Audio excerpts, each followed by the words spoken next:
Hey, what is up, everyone? Today we got a pretty unique story. It's narrated by Frederick Surrey. Get cozy and watch till the end, guys. There is something out there in the cold black between the stars. Something that does not hate, does not scheme, does not worship, does not pray. It simply hungers. And for as long as the Imperium of man has known about the Tyranids, that hunger has been the defining characteristic of the species. They arrive, they consume, they move on.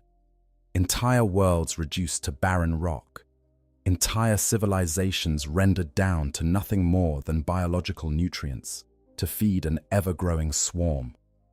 It is, in many ways, the purest and most terrifying form of predation the galaxy has ever witnessed.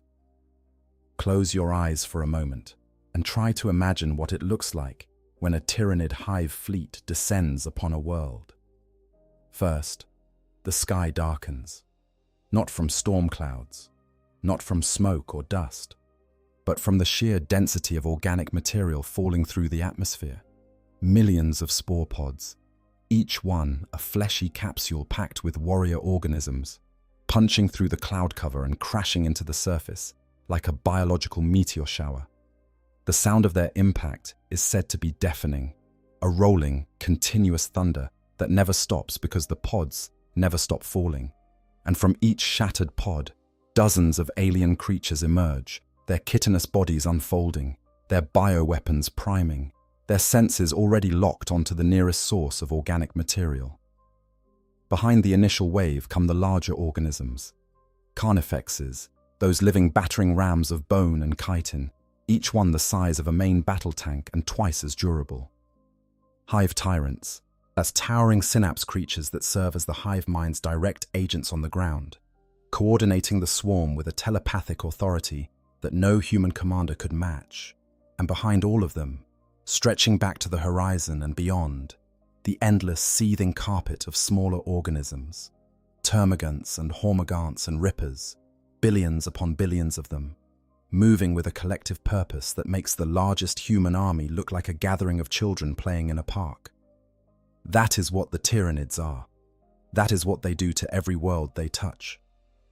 But what happens when the predator encounters something it cannot eat? What happens when the greatest consumer of biomass in the known universe runs into a force that offers no nourishment at all? A force made not of flesh and bone and usable organic material, but of raw, screaming, inconstant warp energy? What happens when the thing that eats everything meets the thing that corrupts everything? The answer, as it turns out, is one of the most fascinating developments in the entire Warhammer 40,000 setting. The answer is adaptation. The answer is evolution. The answer is Hive Fleet Kronos. Settle in, because tonight we are going to explore the full story of the Tyranid fleet that hunts demons. We are going to trace its origins back to the catastrophic events that reshaped the galaxy. We are going to walk through the battles that defined it, the biological adaptations that make it unique, and the terrifying implications it carries for every living thing in the Milky Way. This is the story of how an alien intelligence so vast that it spans galaxies looked at the forces of chaos and decided that something needed to be done. And when the hive mind decides something needs to be done, it does not send a petition. It does not negotiate. It builds a weapon. Hive Fleet Kronos is that weapon, and its story begins, as so many stories in the 41st millennium do, with catastrophe. Part 1. A galaxy torn in half. To understand why Hive Fleet Kronos exists, you first need to understand the state of the galaxy at the time of its emergence. And to put it simply, the galaxy was broken. Not figuratively, not metaphorically. The galaxy was literally, physically torn in two. At the close of the 41st millennium, the 13th Black Crusade reached its devastating conclusion. Abaddon the Despoiler, War Master of Chaos, Baz had spent 10,000 years orchestrating campaign after campaign against the forces of the Imperium. 13 times his Black Crusades had surged out from the Eye of Terror. 13 times the Imperium had fought to contain them, but this time was different. This time, Abaddon was not seeking a temporary victory or a strategic gain. He was reaching for something far more permanent. The fortress world of Cadia had stood as the bulwark of the Imperium for millennia, positioned right at the mouth of the Eye of Terror, like a stopper in the neck of a bottle. Its pylons, ancient constructs of black stone that predated humanity itself, had for countless ages served to keep the fabric of reality stable in that region. They held back the bleeding wound between real space and the immaterium. They were, in many ways, the stitches holding the galaxy together, and Abaddon tore them out.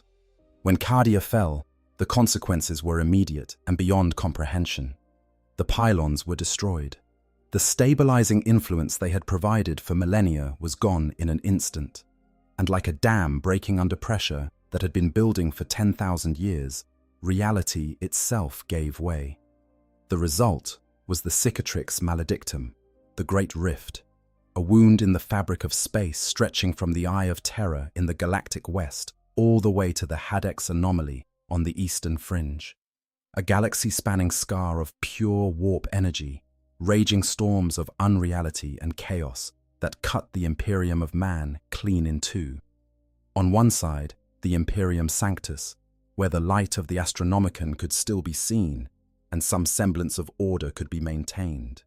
On the other, there's the Imperium Nihilus, the Dark Imperium, where that light was obscured, and worlds were left isolated, cut off, drowning in darkness, and beset by horrors beyond description.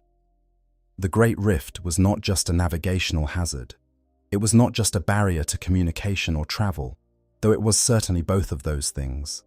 It was a source, a font, an open wound through which the raw, unfiltered essence of the warp poured into real space on a scale never before witnessed. Demonic incursions that would previously have required elaborate rituals and massive sacrifice now erupted spontaneously across thousands of worlds. The veil between dimensions, already thin in many places, was shredded beyond recognition. Whole star systems were swallowed by warp storms. Entire populations that had lived in relative safety for centuries suddenly found themselves face to face with nightmares made manifest. Bloodletters stalking through hab blocks, plague bearers shambling through agricultural fields, horrors of Tzeentch circling the spires of Hive cities. The galaxy had always been a dangerous place, but the birth of the Great Rift elevated that danger to an entirely new order of magnitude. And for the Tyranids, this was a problem. Not in the way it was a problem for humanity, of course. The Tyranids did not fear the demons. They did not worship them. They did not suffer existential dread at the sight of reality unraveling. The hive mind was far too alien, far too vast, far too fundamentally different from any mortal consciousness to experience something as human as terror. But the hive mind was not stupid, and either. The Tyranids existed for one purpose above all others, the consumption of biomass. They crossed the incomprehensible distances between galaxies driven by that singular imperative. Every tendril, every bioship, every warrior organism, every synapse creature existed to serve the great chain of consumption, digestion, and reproduction that kept the species expanding and evolving. Biomass was everything. Without it, the Tyranids could not breed, could not grow, could not adapt, could not survive. And chaos was destroying biomass at an unprecedented rate. Think about what happens when a world falls to chaos corruption. The planet does not simply change flags, does not merely swap one set of rulers for another. Chaos corruption fundamentally alters the nature of reality itself, whilst the physical laws that govern the material universe begin to break down. Flesh mutates and warps. Stone flows like liquid.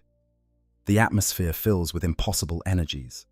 In the most extreme cases, the world becomes a demon world, a place where the immaterium has so thoroughly saturated real space that the distinction between the two ceases to exist.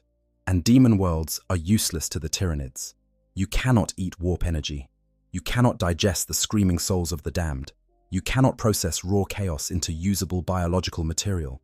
Demons themselves are made of nothing that the Tyranids can consume. When a demon is destroyed in real space, it does not leave behind a corpse. It does not leave behind biomass. It simply dissolves, its essence flowing back into the immaterium from whence it came. It is, from the Tyranid perspective, the ultimate waste. Energy expended in combat with no nutritional return whatsoever. Before the Great Rift, this was a manageable inconvenience. Yes, there were areas of the galaxy tainted by chaos, the Eye of Terror, the Maelstrom, various smaller warp storms and anomalies scattered across Imperial space. The Hive mind could simply route its fleets around these areas, steering toward untainted worlds where the biomass was pure and plentiful. The galaxy was enormous, after all. There was plenty to eat, but the Great Rift changed the equation entirely. Suddenly, the warp was not confined to isolated pockets. It was everywhere. It was spreading. Sector after sector was falling to demonic incursion or chaos corruption. Worlds that should have been rich feeding grounds for the Hive fleets were instead becoming saturated with warp energy. Their populations twisted into mutants and cultists, their environments warped beyond biological recognition. The Hive mind found itself facing something unprecedented, a rival predator that did not compete for the same prey in the traditional sense, but instead spoiled the prey before the Tyranids could reach it. Chaos was not eating the galaxy's biomass. It was corrupting it, rendering it useless, tainting it beyond recovery. And every world that fell to chaos was a world the Tyranids could never feed upon. For an intelligence that measured its success in terms of accumulated biological resources, this was nothing less than an existential threat. It was not a sudden realization. The Hive mind does not experience epiphanies the way a human does. It processes, it calculates, it adapts. And at some point in the aftermath of the Great Rift's birth, across the trillions upon trillions of synaptic connections that bound its countless organisms together in a web of psychic communication, a conclusion formed. Not a thought exactly, more like a chemical reaction on a galactic scale, a shift in priorities, a redistribution of resources. The forces of chaos had to be dealt with, not because the Hive mind bore them any malice, not because it sought revenge for lost feeding grounds, not because it felt threatened in any personal sense, simply because the chaos corruption represented a steadily growing zone of wasted potential, a spreading stain that reduced the galaxy's total available biomass with every passing year. And the Hive mind, in its cold and alien way, determined that the spread needed to be contained. What the tool it created to accomplish this was unlike anything the galaxy had seen from the Tyranids before.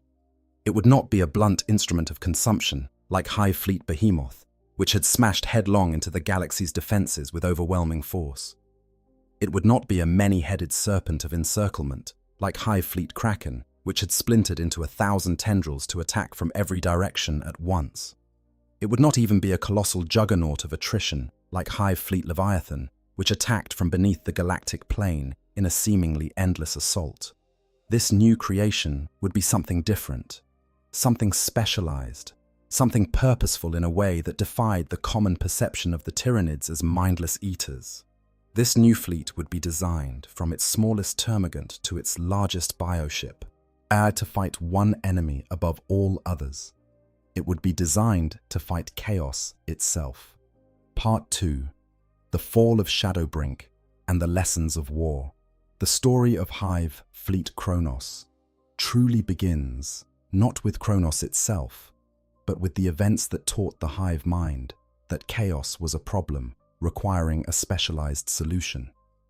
And that lesson was written in blood and ichor on a world called Shadowbrink. Shadowbrink was a cathedral world, one of those worlds across the Imperium whose entire surface was devoted to the worship of the god Emperor. Its cities were forests of spires and bell towers. Its fields were processional routes lined with statues of saints. Its people lived and breathed the rituals of the imperial creed with a devotion that would have impressed even the most zealous ecclesiarch. But beneath the capital city of Rossoff, concealed from the general population and known only to the planetary governor and a small contingent of the Inquisition's Ordo Malleus, lay a terrible secret. Deep within the bedrock of Shadowbrink, contained and warded by ancient seals and constantly maintained rituals, was a chaos artifact of extraordinary potency, a thing so dangerous that a permanent garrison of Grey Knights, the Imperium's most elite demon hunters, had been stationed there specifically to stand watch over it. Day after day, year after year, their librarians conducted the painstaking rituals required to keep the artifact contained and the potential warp rift it could generate firmly sealed. It was a precarious arrangement, the sort of thing that worked perfectly right up until the moment it did not work at all, and that moment arrived with Hive Fleet Leviathan. Yet in the final years of the 41st Millennium, a tendril of Leviathan drifted toward Shadowbrink. The Hive Fleet cared nothing for the world's religious significance or its hidden secrets. It saw only biomass, only prey, only food. The Grey Knight commander, brother librarian Cadalon, faced an impossible choice. Under normal circumstances, a world in the path of a Tyranid Hive fleet would be evacuated. The population would be moved to safer systems. The planet would be abandoned, perhaps subjected to exterminatus if the situation was dire enough. But Cadalon could not permit evacuation. Moving the population would mean revealing the secret of what lay beneath Rossoff. Worse, abandoning the planet while the Chaos artifact remained meant risking the artifact falling into unprotected hands, or the wards failing without the Grey Knight's constant maintenance. So Cadalon made his decision. He instructed the planetary governor to refuse the evacuation order. The people of Shadowbrink would fight. They were not alone. Alongside the Grey Knights and the local planetary defense forces stood 2 Cadian and 1 Vostroyan regiment of the Imperial Guard. In orbit, 3 defense platforms and 6 Cobra-class destroyers formed a defensive cordon. It was not an insignificant force. Against Hive Fleet Leviathan, it was not nearly enough. The orbital defenses held for 3 hours. 3 hours of frantic void fire and desperate maneuvering before the sheer mass of bioships overwhelmed them. With the space above Shadowbrink cleared of Imperial resistance, billions of Tyranid organisms began their descent. But they fell upon the world like a living rain, an impossible tide of chitinous bodies and rending claws that swept across the surface with a speed and ferocity that beggared description. The defenders fought with everything they had. The Cadians held their lines with the grim determination for which their regiments were legendary. The Vostroyans brought their heavy firepower to bear, filling the air with lass fire and artillery. The Grey Knights, those superhuman warrior monks, encased in blessed Terminator armor, carved through the Tyranid swarms with consecrated blades and purifying psychic fire. It was not enough. It was never going to be enough. As the human population of Shadowbrink died in their millions, the slaughter had an unintended and catastrophic consequence. The souls of the dying, their final screaming moments of agony and terror, were drawn into the Chaos artifact beneath Rossoff like water spiraling down a drain. The artifact gorged on that psychic energy, swelled with it. The wards that the Grey Knights had maintained for so long buckled under the strain of so much death, so much raw emotional power flooding into the thing they had worked so hard to contain. And then the artifact broke open. A warp rift tore through the ruins of Rossoff, and from it poured the legions of the damned. Not a minor incursion, not a handful of lesser demons clawing their way into reality. This was a full-scale demonic invasion, led by what the records call the Quadrifold Abominatum, a cadre of 4 greater demons, one from each of the major chaos gods. A great unclean one called Shubluthgug, bloated and pestilent, a servant of Nurgle, a bloodthirster named Hak-Vasha, burning with the wrath of Khorne, a lord of change called Karixt Sikra, weaving sorcerous schemes in the name of Tzinch, and a keeper of secrets called Lesh Jaithiha, whispering seductions for Slanesh. 4 greater demons, millions of lesser demons in their wake, an entire fortress of impossible architecture, an impossible fortress in the literal demonic sense, rising from beneath Rossoff to serve as their bastion. Now, pause for a moment and consider the sheer scale of what was unfolding on this single, otherwise unremarkable world. You had a planet that was being simultaneously consumed by one of the most powerful Tyranid hive fleets in the galaxy, and invaded by a full-strength demonic incursion led by 4 greater demons. The Imperial defenders, those brave Cadians and Vostroyans and Grey Knights, were caught between 2 impossible forces, their positions overrun from one side by chitinous alien horrors and from the other by screaming warp-spawned nightmares. It was a 3-way battle on a planetary scale, and every participant was fighting for total dominance. The Grey Knights, to their eternal credit, continued to fight, even as the world collapsed around them. Brother Librarian Cadolon and his warriors attempted to reseal the rift, channeling their psychic abilities against the tide of demonic energy, even as Tyranid bioforms closed in from behind. The records are incomplete about their final fate, but it is generally accepted that the Grey Knights of Shadowbrink sold their lives dearly, taking more demons with them in death than most chapter companies kill in a lifetime of service. Their sacrifice was not entirely in vain, though they could not reseal the rift. They delayed the demonic advance long enough for the hive mind to fully establish its foothold on the planet. By the time the main demonic force had organized itself and begun to push outward from the ruins of Rossoff, the Tyranids controlled most of Shadowbrink's surface. The plains around the capital were a seething carpet of alien organisms, rippers consuming the dead, termagants and hormigants advancing in their millions, hive tyrants directing the swarm from their elevated positions amid the horde. The air was thick with gargoyles, the skies darkened by swarms of flying organisms that blotted out the one sun. The demons expected easy pickings. While they expected the terrified remnants of a human population to terrorize, to corrupt, to devour in their own horrible ways, what they found instead was bugs. Lots and lots of bugs. The Tyranids had already consumed most of the planet's human defenders. The screaming masses of prey that demons so loved to torment were largely gone, their biomass already being processed by the swarm. The quadrifold abominatum was not pleased. What followed was something that had rarely, if ever, occurred on this scale in the history of the galaxy: a full-blown war between the Tyranid swarm and the forces of chaos. At first, the hive mind tried to ignore the demons entirely. They contained no biomass. They offered no nutritional value. They were, from the Tyranid perspective, irrelevant. Thus, the swarm continued its methodical consumption of Shadowbrink's remaining biological resources, treating the demons the way you might treat a swarm of particularly annoying flies while trying to eat dinner. But the demons would not be ignored. The quadrifold had decided that if there were no humans left to torment, they would drive the Tyranids from Shadowbrink and then turn their attention to the wider galaxy. They launched attacks against the swarm with everything they had. Demonic cavalry charges crashed into Tyranid lines. Sorcerous blasts tore through formations of warrior organisms. Plagues and diseases were unleashed against the biological masses of the hive fleet, and the hive mind was forced to adapt. When the Tyranids launched their first major offensive against the demonic forces, concentrating their efforts on breaking through to the ruins of Rossoff, the demons responded with devastating supernatural force. A massive impossible fortress disgorged legions of screaming entities.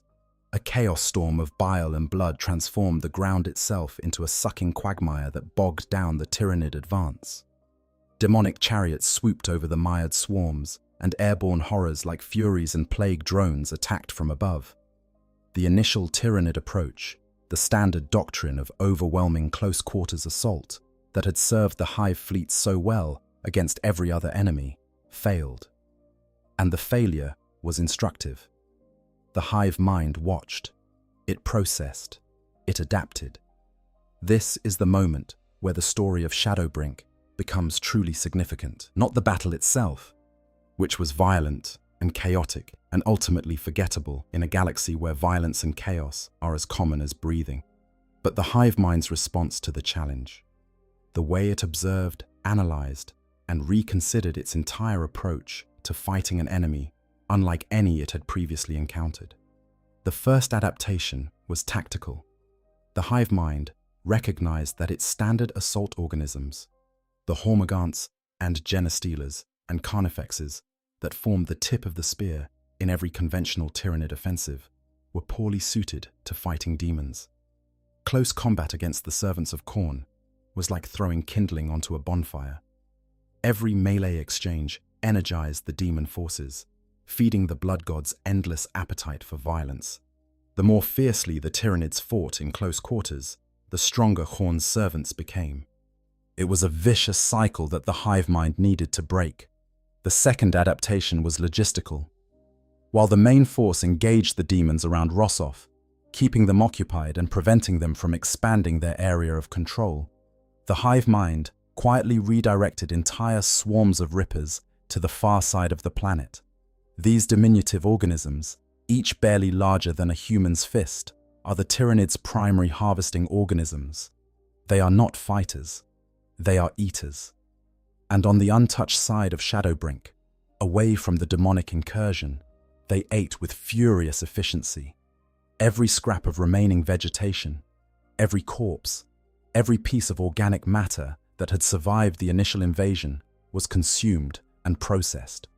The biomass was funneled back to the bioships in orbit through capillary towers, massive organic structures that pierced the atmosphere and served as the Hive fleet's supply arteries. The third adaptation was biological. Using the biomass harvested by the Rippers, the Norn queens aboard Leviathan's hive ships began birthing entirely new organisms. Not replacements for the close combat bioforms lost in the fighting around Rossoff.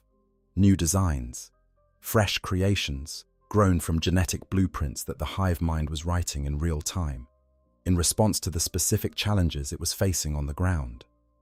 While the main force engaged the demons in the ruins around Rossoff, the hive mind quietly redirected swarms of rippers to consume the remaining untainted biomass elsewhere on Shadowbrink.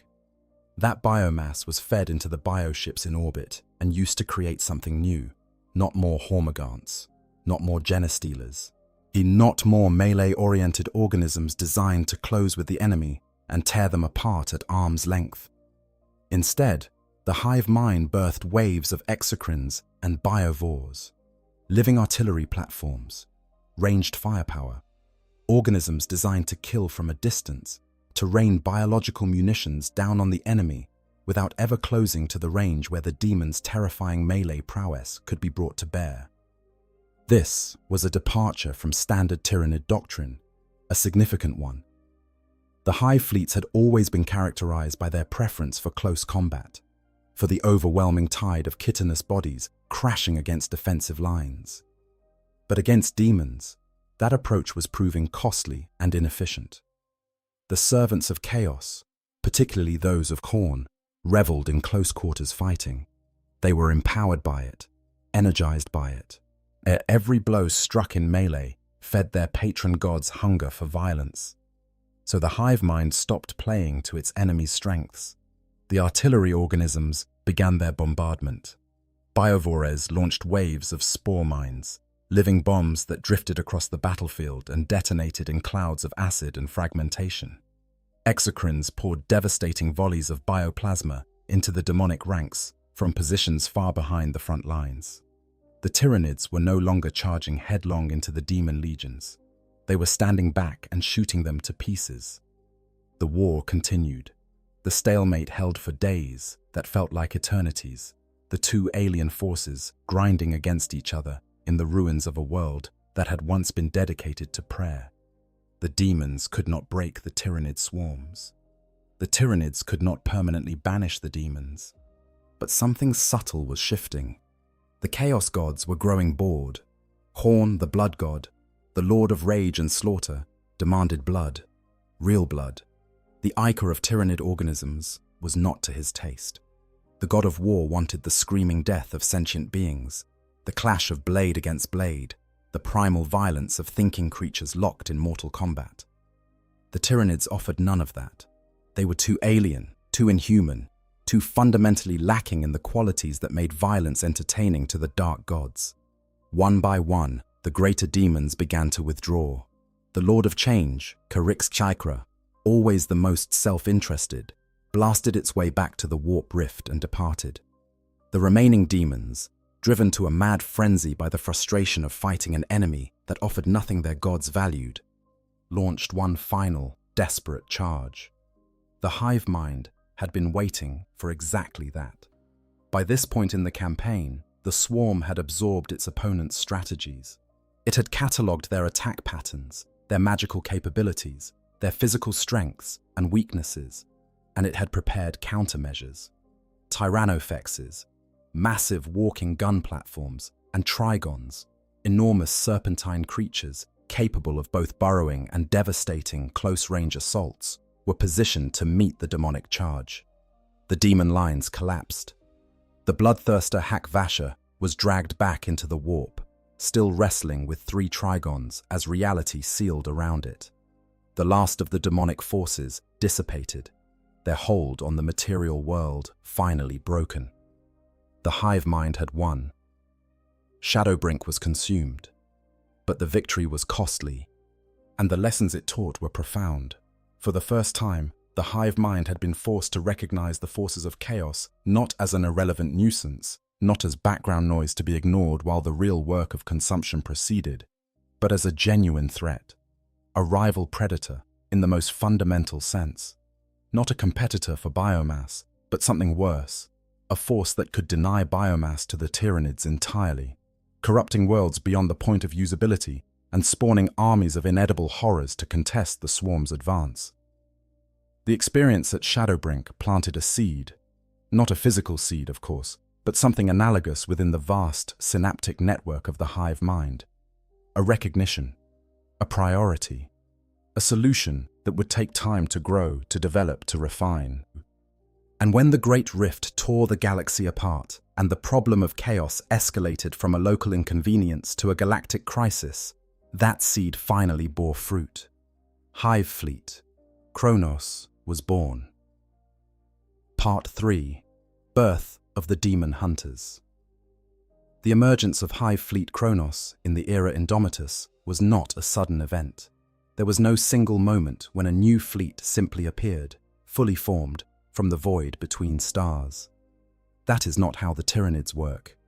Everything the Hive fleets do is a process, a gradual accumulation of adaptation built upon the genetic and experiential foundation of what came before. Kronos splintered from Hive Fleet Leviathan, the largest and most powerful of the known Tyranid invasions. Leviathan was the fleet that had attacked from beneath the galactic plane, as the one that had thrown the Imperium into the Third Tyrannic War and eventually spawned the even larger crisis of the Fourth. It was a proven genetic lineage, battle-tested against every major faction in the galaxy. And from that lineage, the hive mind carved out something new and purpose-built. The location of Kronos' emergence was deliberate. It appeared in the southern reaches of the Ultima Segmentum, tracing a coreward path along the line of the Great Rift itself. This was not a coincidence. The Great Rift was the source of the problem. The cascading warp storms and demonic incursions that were corrupting world after world emanated from that wound in reality. If the spread of chaos was to be contained, the containment had to happen along the boundary of the rift itself.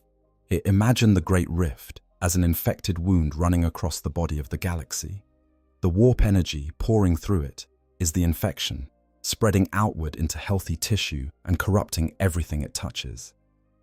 Hive Fleet Kronos was the hive mind's attempt to create an immune response, a biological countermeasure that could move along the edge of the wound, destroying the corrupted cells before the infection could spread further. The fleet that emerged was unlike any Tyranid force previously catalogued by Imperial scholars. Its composition was radically different from the standard swarm configuration, where most hive fleets favored a balance of close combat organisms supplemented by ranged support. Kronos inverted that ratio entirely. Its forces were overwhelmingly ranged, fielding enormous broods of termagants armed with flesh borers, batteries of exocrines and tyrannophexes serving as heavy fire support, swarms of biovores lobbing spore mines across the battlefield, and Hive Guard providing mid-range firepower from behind chitinous barricades. The melee organisms were still present, of course.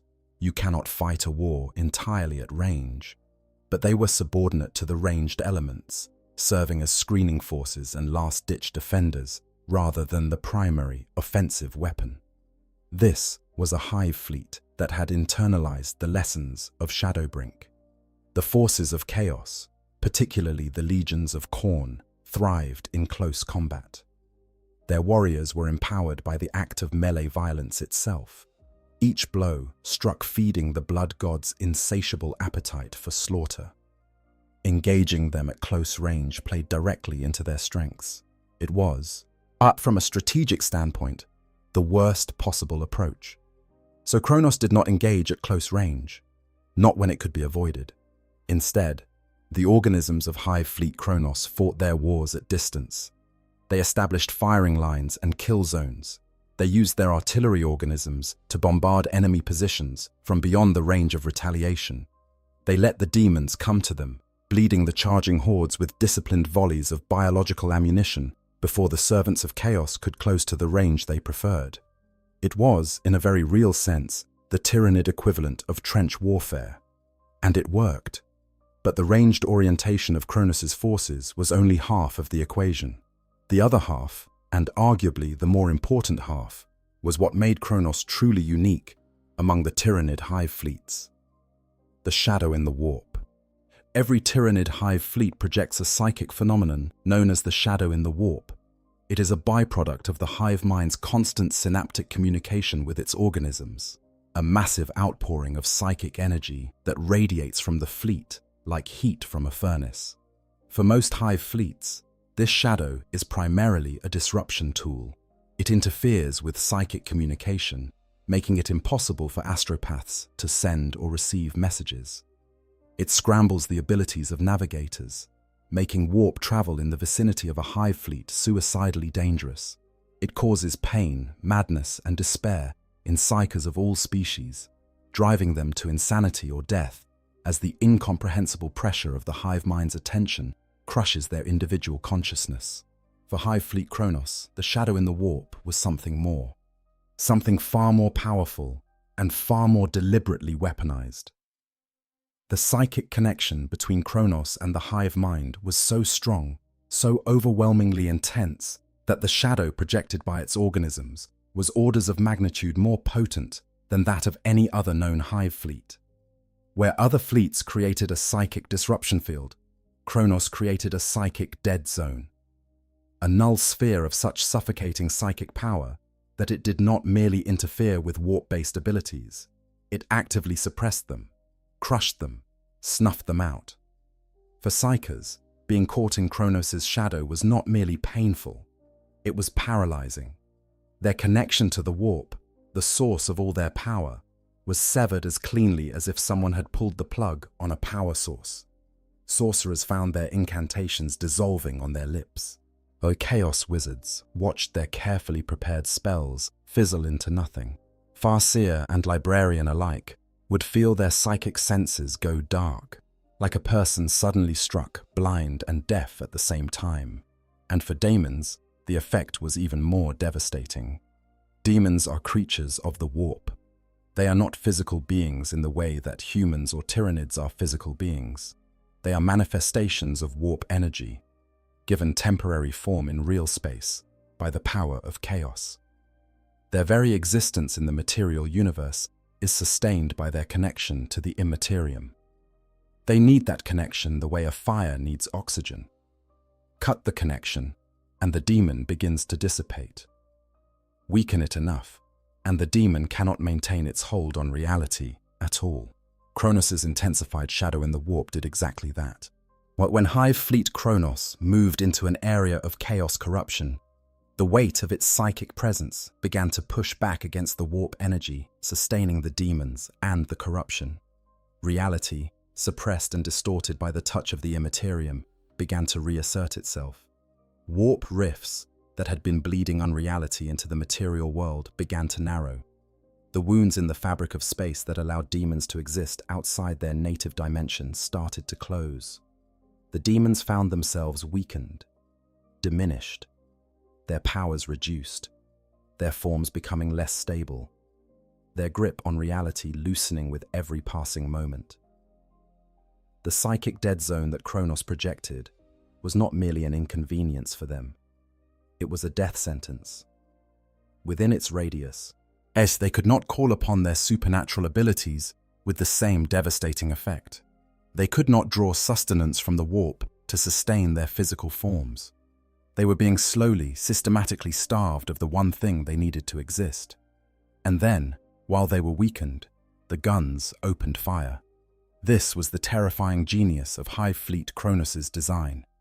The shadow in the warp stripped the enemy of their greatest advantages, their psychic powers, their supernatural resilience, their connection to the infinite might of the Chaos Gods.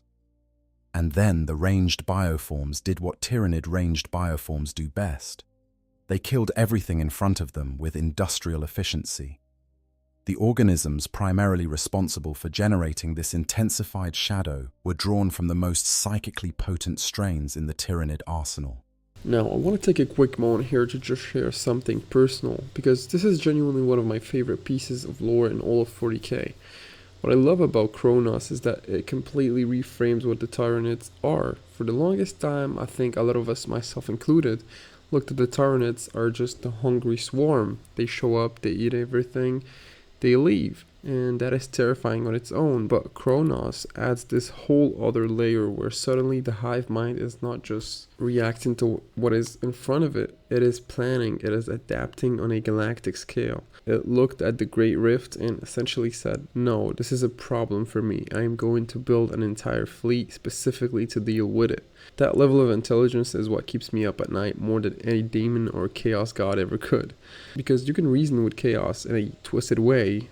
You cannot reason with something that views the entire galaxy as a meal and treats interdimensional hellgates as nothing more than an inconvenience to be cleaned up before dinner. But anyway, that's just my take. Let's get back to the video. Zoanthropes, those bizarre floating creatures with their atrophied bodies and grotesquely oversized craniums, served as psychic artillery and synaptic relays. Originally believed to have been engineered from harvested Aeldari genetic material, zoanthropes were capable of projecting devastating bolts of warp energy at their enemies, while simultaneously channeling the hive mind's commands to lesser organisms. In the service of Kronos, they were deployed in significantly greater numbers than in other hive fleets, their psychic output directed not merely at destroying individual targets, but at saturating entire regions with the shadow's oppressive weight. Alongside the zoanthropes marched the maleceptors, enormous psychic creatures that combined the physical mass of an exocrine with the mental powers of an entire zoanthrope brood. Was completely blind, navigating solely through psychic perception and their synaptic link to the hive mind. Maleceptors were living conduits for the shadow in the warp, their massive, six-lobed brain organs acting as broadcast antennae for the hive mind's psychic suppression field. A single maleceptor was capable of obliterating the minds of several enemy psychers at once. Gathered in sufficient numbers, which Kronos ensured they were, they possessed the power to reshape the psychic landscape of an entire battlefield. Kronos deployed these psychic organisms in what Imperial scholars came to call neural nodes, clusters of maleceptors and zoanthropes that served as the focal points of the fleet's psychic offensive. Each neural node functioned as a psychic amplifier, while taking the already potent shadow in the warp and concentrating it to levels that bordered on the physically impossible. Around these nodes, reality itself seemed to stabilize. The flickering, unstable patches where the warp bled into real space would begin to solidify. The screaming faces and impossible geometries that characterized chaos corruption would fade, replaced by the cold, hard laws of physics reasserting their dominion. It was, in effect, an anti-magic field on a planetary scale. And the hive mind wielded it with the precision of a surgeon's blade. The irony was not lost on those Imperial scholars who studied the phenomenon, though they would never admit to finding anything about the Tyranids amusing. Here was a species that communicated through psychic means, that used the warp as the medium for its own synaptic network. That was itself one of the most potent psychic presences in the galaxy, using that very power to shut down everyone else's access to the warp.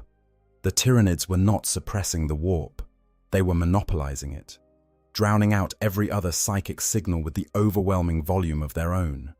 Their enemies could not use magic, but the Tyranids could use theirs. It was a doctrine that had been born in the crucible of Shadowbrink and refined through the cold, calculating intelligence of the Hive mind into something elegant in its lethality. Deny the enemy their supernatural advantages, force them to fight on equal physical terms, and then destroy them with overwhelming ranged firepower. This was the soul of Hive Fleet Kronos. This was what made it different from every other Tyranid force in the galaxy. It was not just a swarm, as it was a weapon system, a carefully designed, purpose-built countermeasure to the single greatest threat facing the Tyranid species. The name itself is worth considering. Kronos is not a designation the Tyranids gave themselves. The Tyranids do not name their fleets. They do not name anything. Names are a concept rooted in individuality and identity, things that have no meaning to a species that functions as a single collective consciousness. The designation Kronos was assigned by Imperial scholars, following the convention of naming Tyranid hive fleets after figures from ancient Terran mythology. In that mythology, Kronos, sometimes spelled Kronos, was a titan who devoured his own children to prevent them from overthrowing him. There is a grim appropriateness to the name, though probably not in the way the scholars intended. The mythological Kronos consumed to preserve his power. The Tyranid Kronos destroys to preserve its food supply. Both are driven by a kind of cosmic hunger, a need to control the resources they depend upon through the most direct and brutal means available. The color scheme associated with Hive Fleet Kronos in the game and lore is distinctive as well. Where Hive Fleet Leviathan is known for its white flesh and purple carapace, and Behemoth for its blue skin and red chitin, Kronos organisms are typically depicted with dark chitin and pale, almost bone-white flesh. There is something stark about the combination, something clinical. It lacks the vivid alien menace of other Hive Fleet color schemes, and instead projects a kind of cold, utilitarian efficiency, one as if even the aesthetic of the organisms has been stripped down to its most functional elements.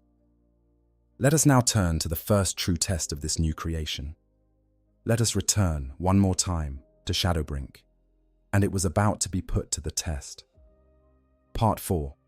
The Second Battle of Shadowbrink.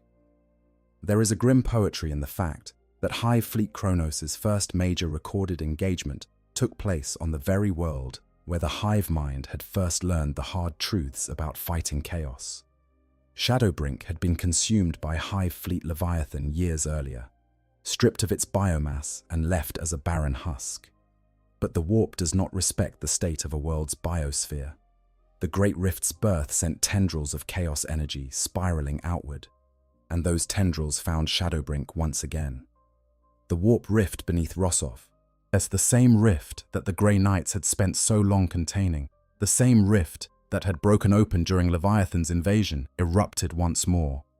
But this time, there were no Imperial defenders to slow the tide. This time, the demons poured forth onto a dead world, a world already stripped of the life and souls they craved. They walked across barren plains of exposed rock, through the skeletal remains of cities already consumed by the swarm, and they began to expand their domain, pouring warp energy into the world's crust, warping what little remained of Shadowbrink's physical structure to suit their purposes. Drawn by the psychic beacon of so much concentrated warp activity, Hive Fleet Kronos arrived in orbit. The hive mind's approach to this engagement was methodical, almost clinical in its precision. Rather than launching a single massive planetary assault, as most hive fleets would have done, Kronos deposited spores and swarms of organisms at 8 separate points across Shadowbrink's surface. Each of these 8 landing zones was positioned at a location of heightened warp activity, a point where the boundary between real space and the immaterium was particularly thin and the demonic presence was particularly strong. And at the heart of each of these 8 invasion forces, the hive mind placed a neural node, a cluster of maleceptors and zoanthropes grouped together and linked through the synaptic network into a single, focused psychic weapon. What happened next was something that no other force in the galaxy had ever accomplished through purely physical means. Around each of the 8 neural nodes, the shadow in the warp reached such staggering intensity that the wounds in reality began to close. The warp rifts, the gateways through which the demons had been pouring, started to narrow. The raw chaos energy that sustained the demonic presence on Shadowbrink was being suppressed, pushed back, choked off at the source. The Tyranid psychic organisms were not merely disrupting the demons' abilities, they were healing the fabric of reality itself. Stitching closed the tears that allowed the Imperium to bleed into the material world. The demons felt it immediately. Their power diminished. Their forms flickered, becoming less substantial, less permanent. The supernatural might that made them so terrifying to mortal opponents was draining away, siphoned off by the overwhelming psychic pressure of the hive mind's focused will. And they were furious. The legions of Khorne, the bloodletters and fleshhounds and juggernauts of the blood god, reacted the only way they knew how. They charged. They screamed their battle cries and threw themselves at the Tyranid lines with the mindless, frenzied violence that was their nature and their purpose. They wanted melee. They needed melee. Close combat was where they were strongest, where the blessings of Khorne made them most powerful, where blood could flow and skulls could be taken. Hive fleet Kronos refused to answer the charge. The termagant broods held their ground, their flesh borers spitting a continuous storm of borer beetles into the oncoming demon horde. Behind them, Tyranid warriors armed with long-range biocannons added their heavier firepower to the fusillade. Further back still, the artillery organisms, the exocrines and tyrannofexes and biovores, unleashed their own devastating barrages, their biological munitions arcing over the front lines to detonate among the densely packed demon formations. The effect was devastating. The bloodletters, already weakened by the shadow in the warp, found that their supernatural resilience was no longer what it had been.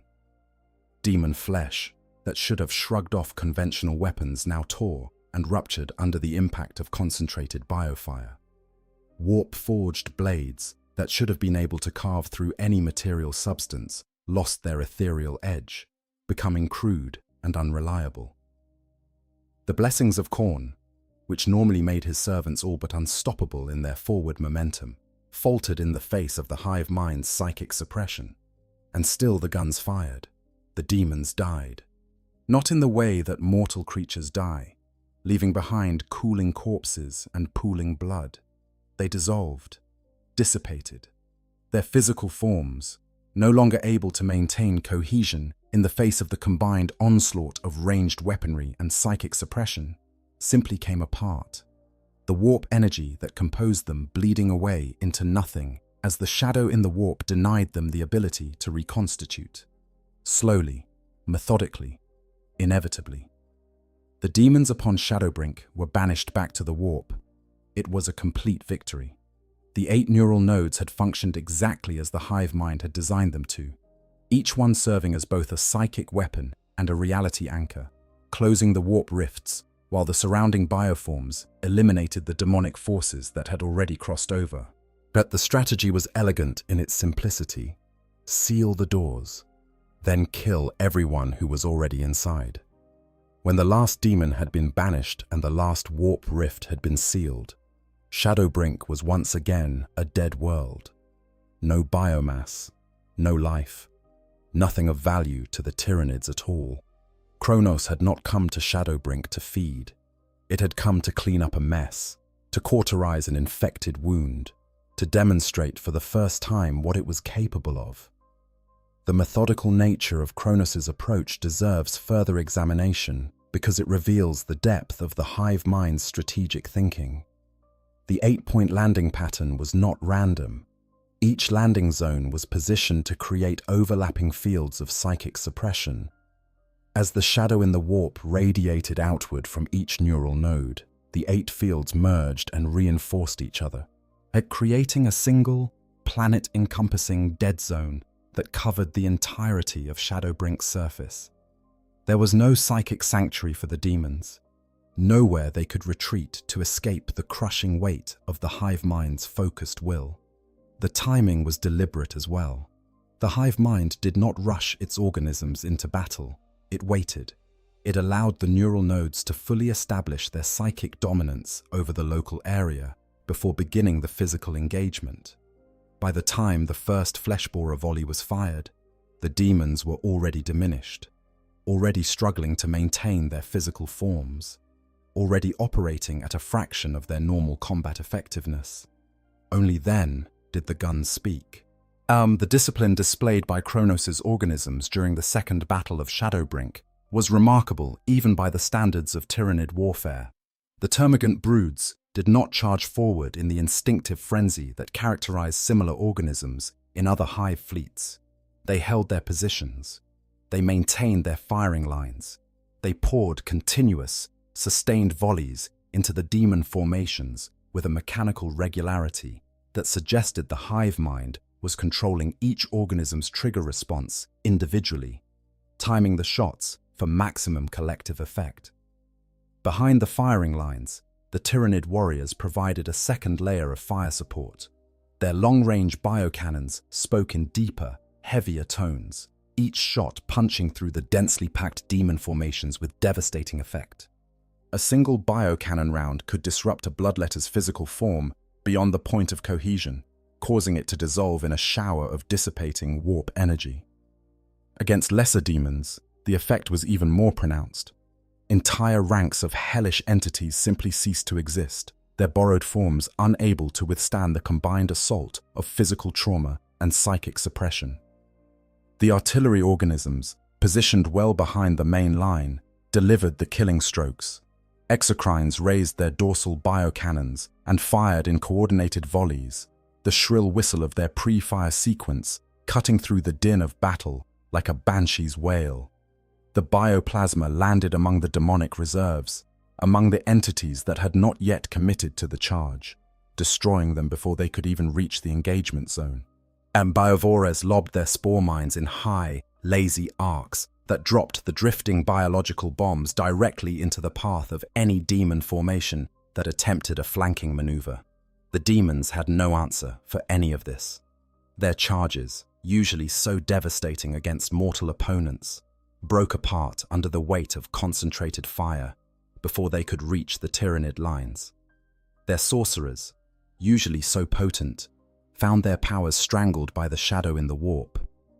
Their rage, usually their greatest strength, became their greatest weakness, driving them into futile assault after futile assault against an enemy that simply would not close to melee range.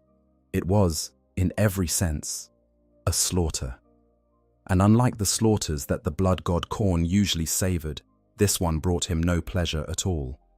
There was no glory in it, no fury, and no blood, just the cold, efficient elimination of warp-spawned entities by a force that treated them with the same detached precision it would apply to a patch of toxic mold. And the galaxy took notice. Part 5. The Wolf's Head and Beyond the Second Battle of Shadowbrink was Hive Fleet Kronos' debut, but it was far from its last engagement. As the fleet continued its coreward advance along the line of the Great Rift, it encountered one manifestation of chaos corruption after another, and it dealt with each one in the same methodical, efficient manner. The Battle of the Wolf's Head. Nebula is perhaps the most striking example of how Kronos operated when it encountered chaos forces in a void combat scenario. An Imperial naval fleet under the command of Admiral Grossen was engaged in a desperate battle against a massive chaos war fleet at the Wolf's Head Nebula. The engagement had been going poorly for the Imperials.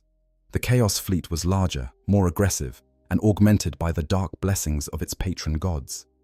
Grossen's forces were being pushed back, their formations slowly disintegrating under the sustained assault. And then scores of Tyranid bioships dropped out of the void and entered the battle. For a terrible moment, Grossen must have thought his situation had just gone from desperate to impossible. Caught between two hostile forces, his fleet would be annihilated. But the bioships of Hive Fleet Kronos did something that no Imperial admiral could have predicted. They ignored the Imperial ships entirely. Yet the entire Tyranid fleet surged past the Imperial formation without firing a single shot at Grossen's vessels. They did not slow. They did not deviate. They plowed straight into the Chaos fleet with the single-minded purpose that characterized everything Kronos did. Bioships rammed and grappled with Chaos warships. Boarding organisms were vomited across void bridges of biological material to overrun enemy vessels. The colossal Despoiler-class battleship at the center of the Chaos formation, a massive warship that had been the anchor of the enemy fleet's power, was swarmed by Tyranid vessels that latched onto its hull and began consuming it from the outside in. Admiral Grossen, displaying the kind of pragmatic intelligence that separates surviving Imperial commanders from dead ones, did not question his good fortune. And he ordered one final salvo against the Chaos fleet and then commanded the retreat. His ships pulled back from the engagement zone, leaving the Tyranids and the forces of Chaos to tear each other apart. The incident at Wolf's Head illustrates a crucial aspect of Kronos' behavior that sets it apart from other Hive fleets. Kronos had priorities, specific, definable priorities, and the forces of Chaos sat at the very top of its list.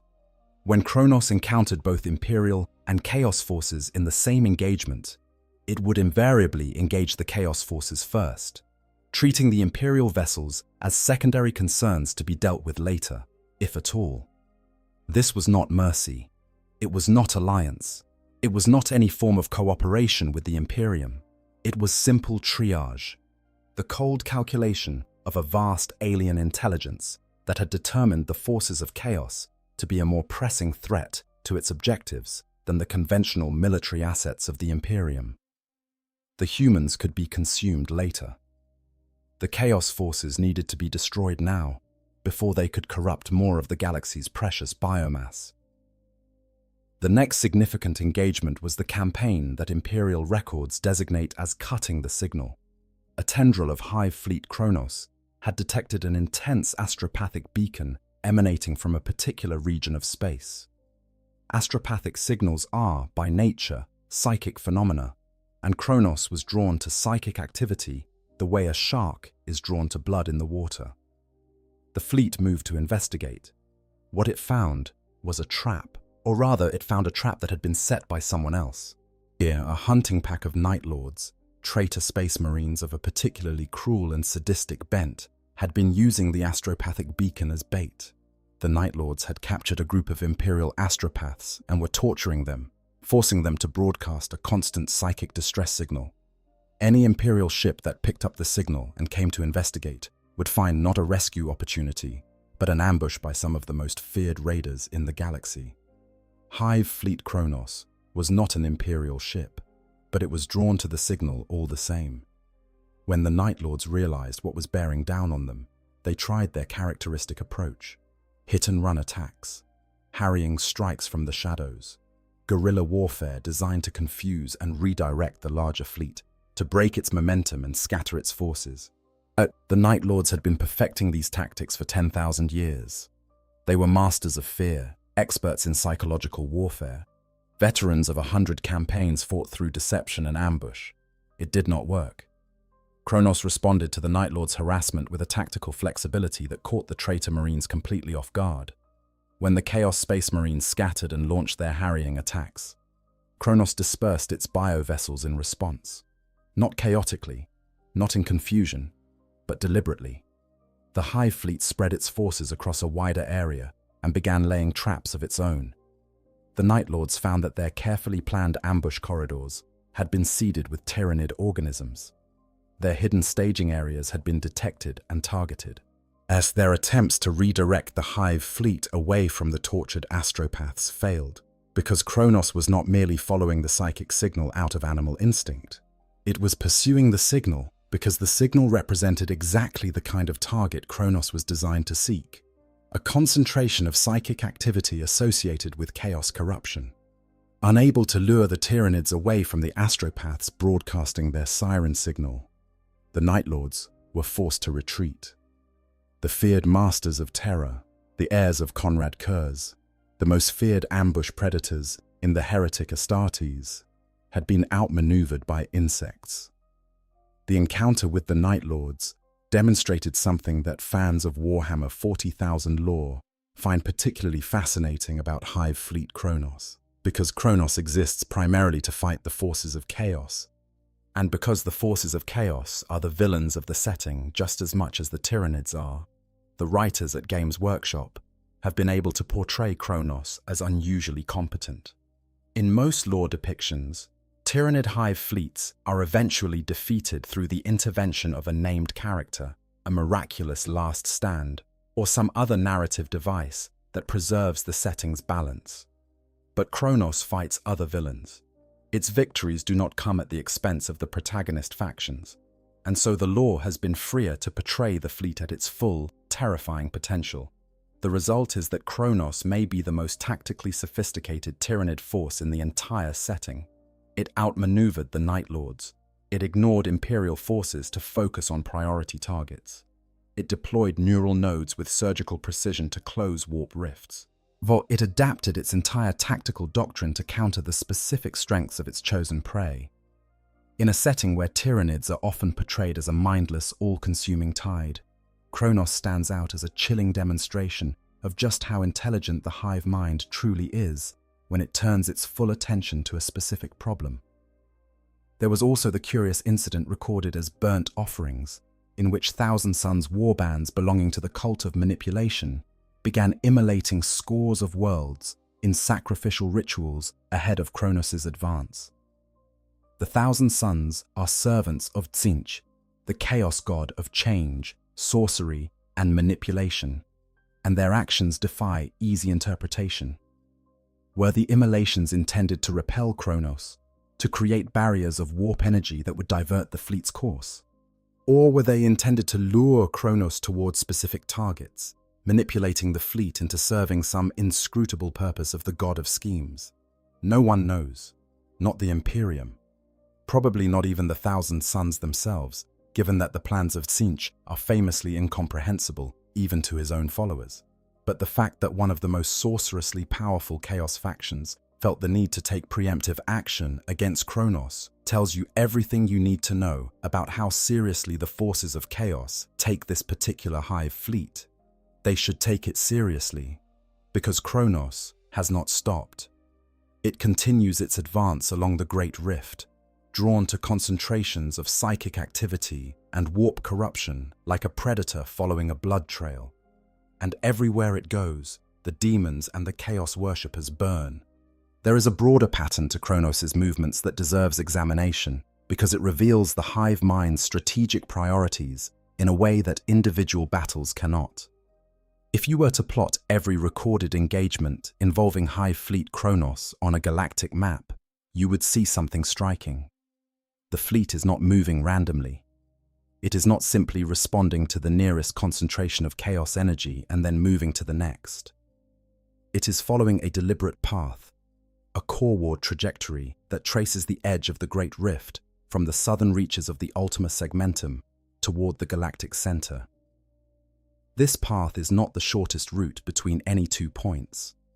It is not the most efficient route in terms of minimizing travel time, but it is the route that maximizes the number of chaos hotspots the fleet can address while maintaining a consistent supply line from Hive Fleet Leviathan. The Hive mind has mapped the distribution of warp incursions along the rift and plotted a course that allows Kronos to engage the most significant concentrations of chaos activity in sequence, like a surgeon working through a list of tumors in order of severity. Each world that Kronos cleanses creates a brief window of stability in the local psychic landscape. The warp rifts are sealed. The demonic presence is banished. The corruption that had been spreading outward from the breach point is halted, at least temporarily. These windows of stability are not permanent.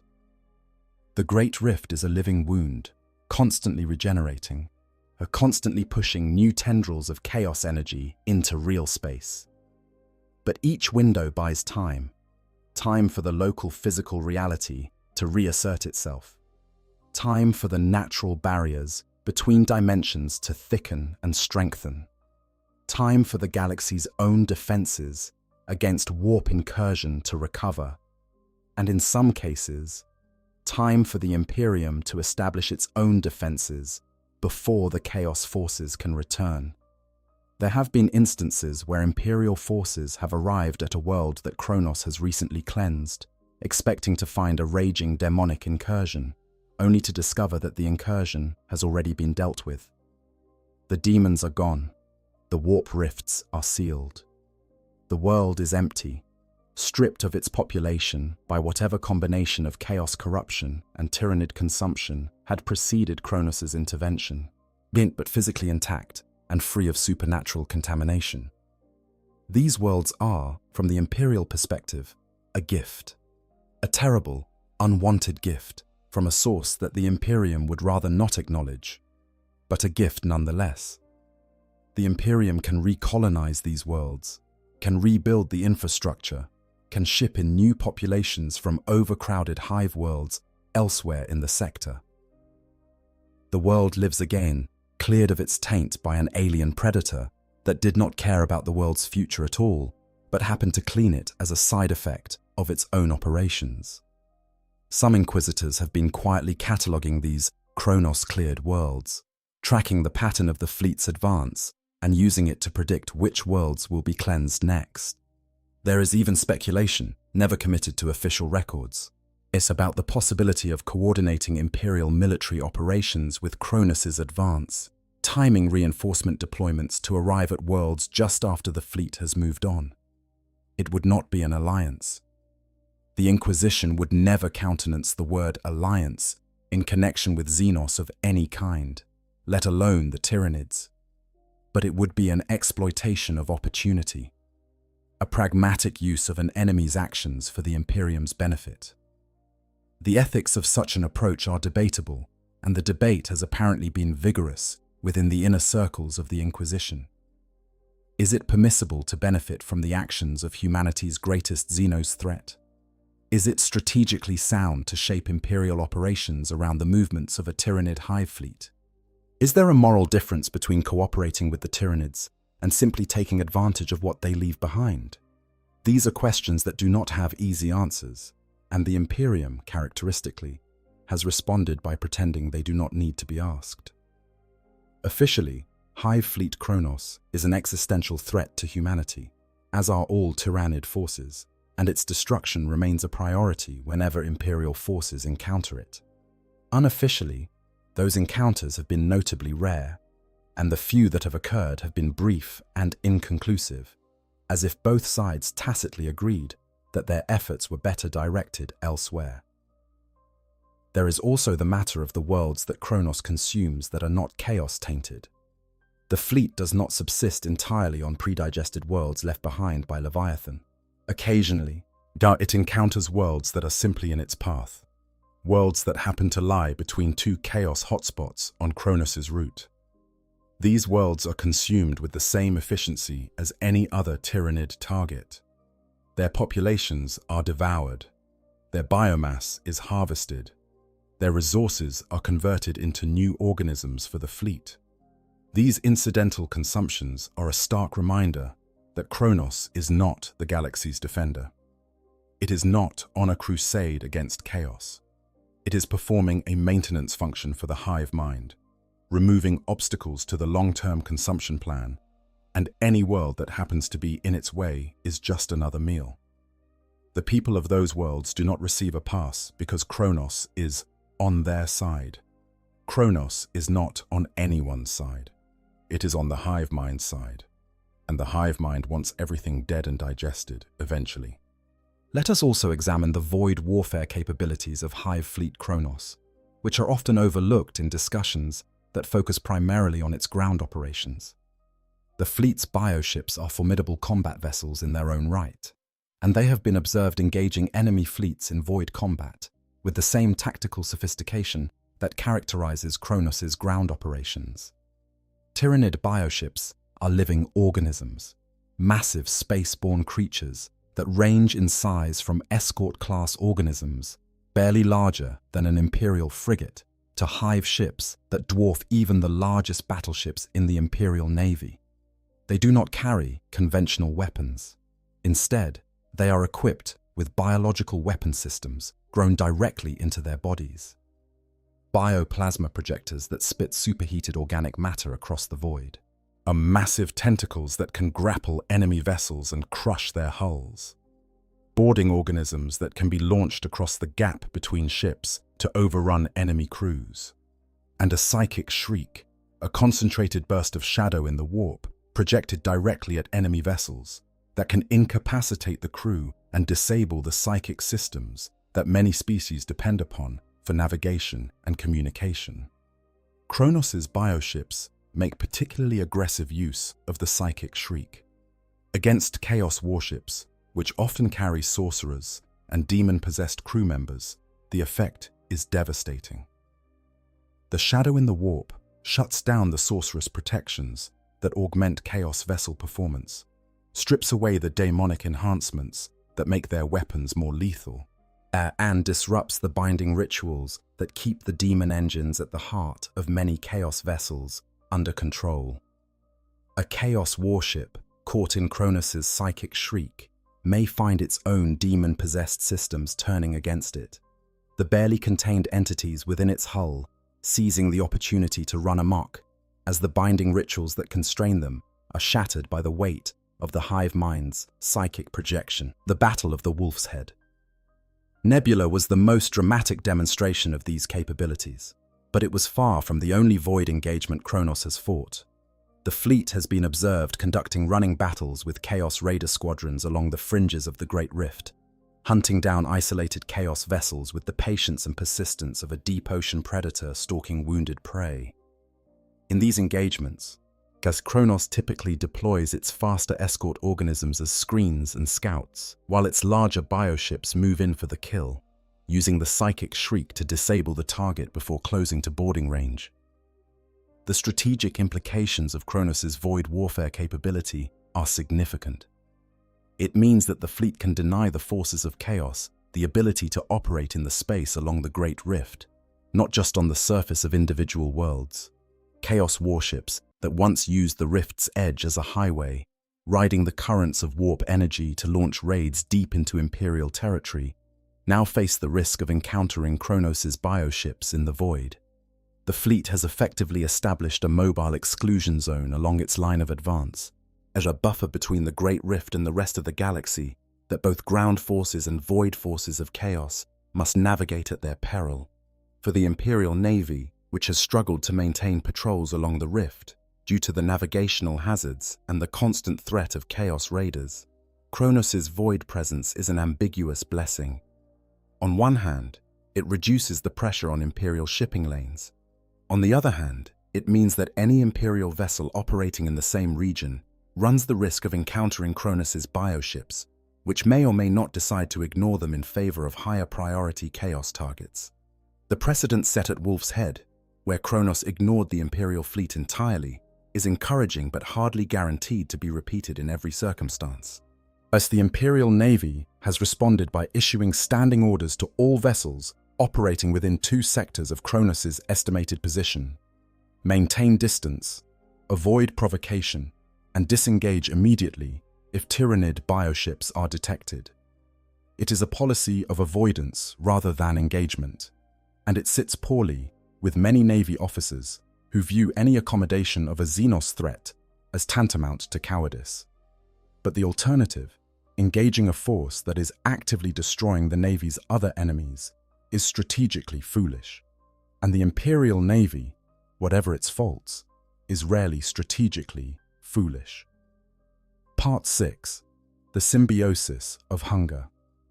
One of the most remarkable aspects of Hive Fleet Kronos is not how it fights, but how it feeds. Because here, the Hive mind has solved a problem that would seem, at first glance, to be insoluble. Kronos hunts demons. Its demons have no biomass. When Kronos destroys a demonic force, it gains nothing in terms of the biological resources it needs to sustain itself, to breed new organisms, to repair damaged bioships, to fuel its continued advance. Every battle Kronos fights against Chaos is a net loss in terms of biomass. Energy expended for zero nutritional return. For any other Hive fleet, this would be a death sentence. Hive fleets are fundamentally dependent on a steady intake of biomass to maintain their operations. A fleet that fights constantly without feeding will eventually run out of the biological resources it needs to sustain itself. Its organisms will die. Its bioships will starve. The fleet will wither and collapse. As the hive mind solved this problem in a way that demonstrates something deeply unsettling about the level of strategic coordination it is capable of. It established a symbiotic relationship between Kronos and Hive fleet Leviathan.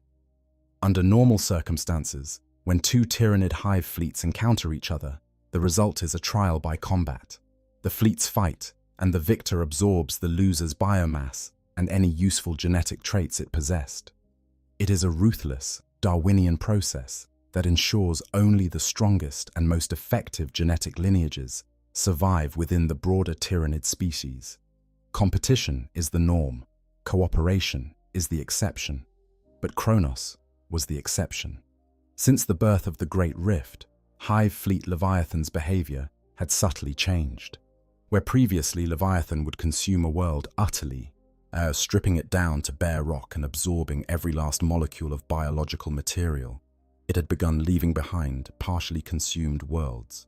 Worlds that had been attacked and their defenses destroyed, their populations killed, but whose biomass had not been fully harvested. The Tyranids would move on before the job was complete, leaving behind a residue of organic material that was still usable, if degraded. At first, Imperial observers attributed this to damage or disruption within Leviathan's supply chains.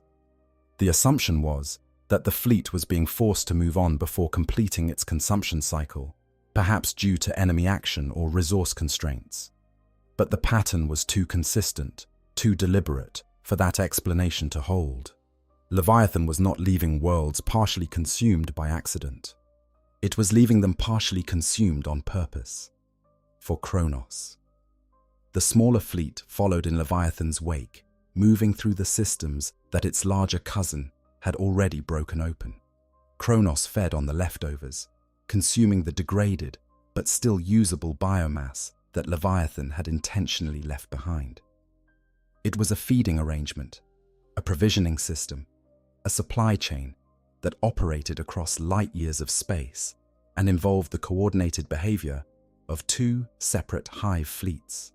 The implications of this are staggering. The hive mind was not simply controlling two separate fleets, it was coordinating them, integrating their activities into a single, overarching strategy. Leviathan served as the primary consumer and the support element, attacking worlds, eliminating their defenses, and harvesting the bulk of their biomass while leaving enough behind to sustain Kronos. Kronos served as the specialized anti-chaos force, using the biomass provided by Leviathan to fuel its operations against demonic incursions and warp corruption along the Great Rift. It was, for lack of a better term, a division of labor. One fleet ate, the other fought. And the hive mind orchestrated both, ensuring that resources flowed from one to the other in a manner that sustained the broader strategic objective of containing and combating chaos. This level of interfleet coordination was unprecedented in recorded Tyranid behavior. Prior to Kronos, the interaction between hive fleets was almost exclusively competitive. Fleets fought each other for resources. They absorbed each other's biomass. The strong consumed the weak. But here was a case where one fleet was actively feeding another, sacrificing a portion of its own harvest to sustain an ally. Not out of generosity, of course. The hive mind does not understand generosity, but out of strategic necessity.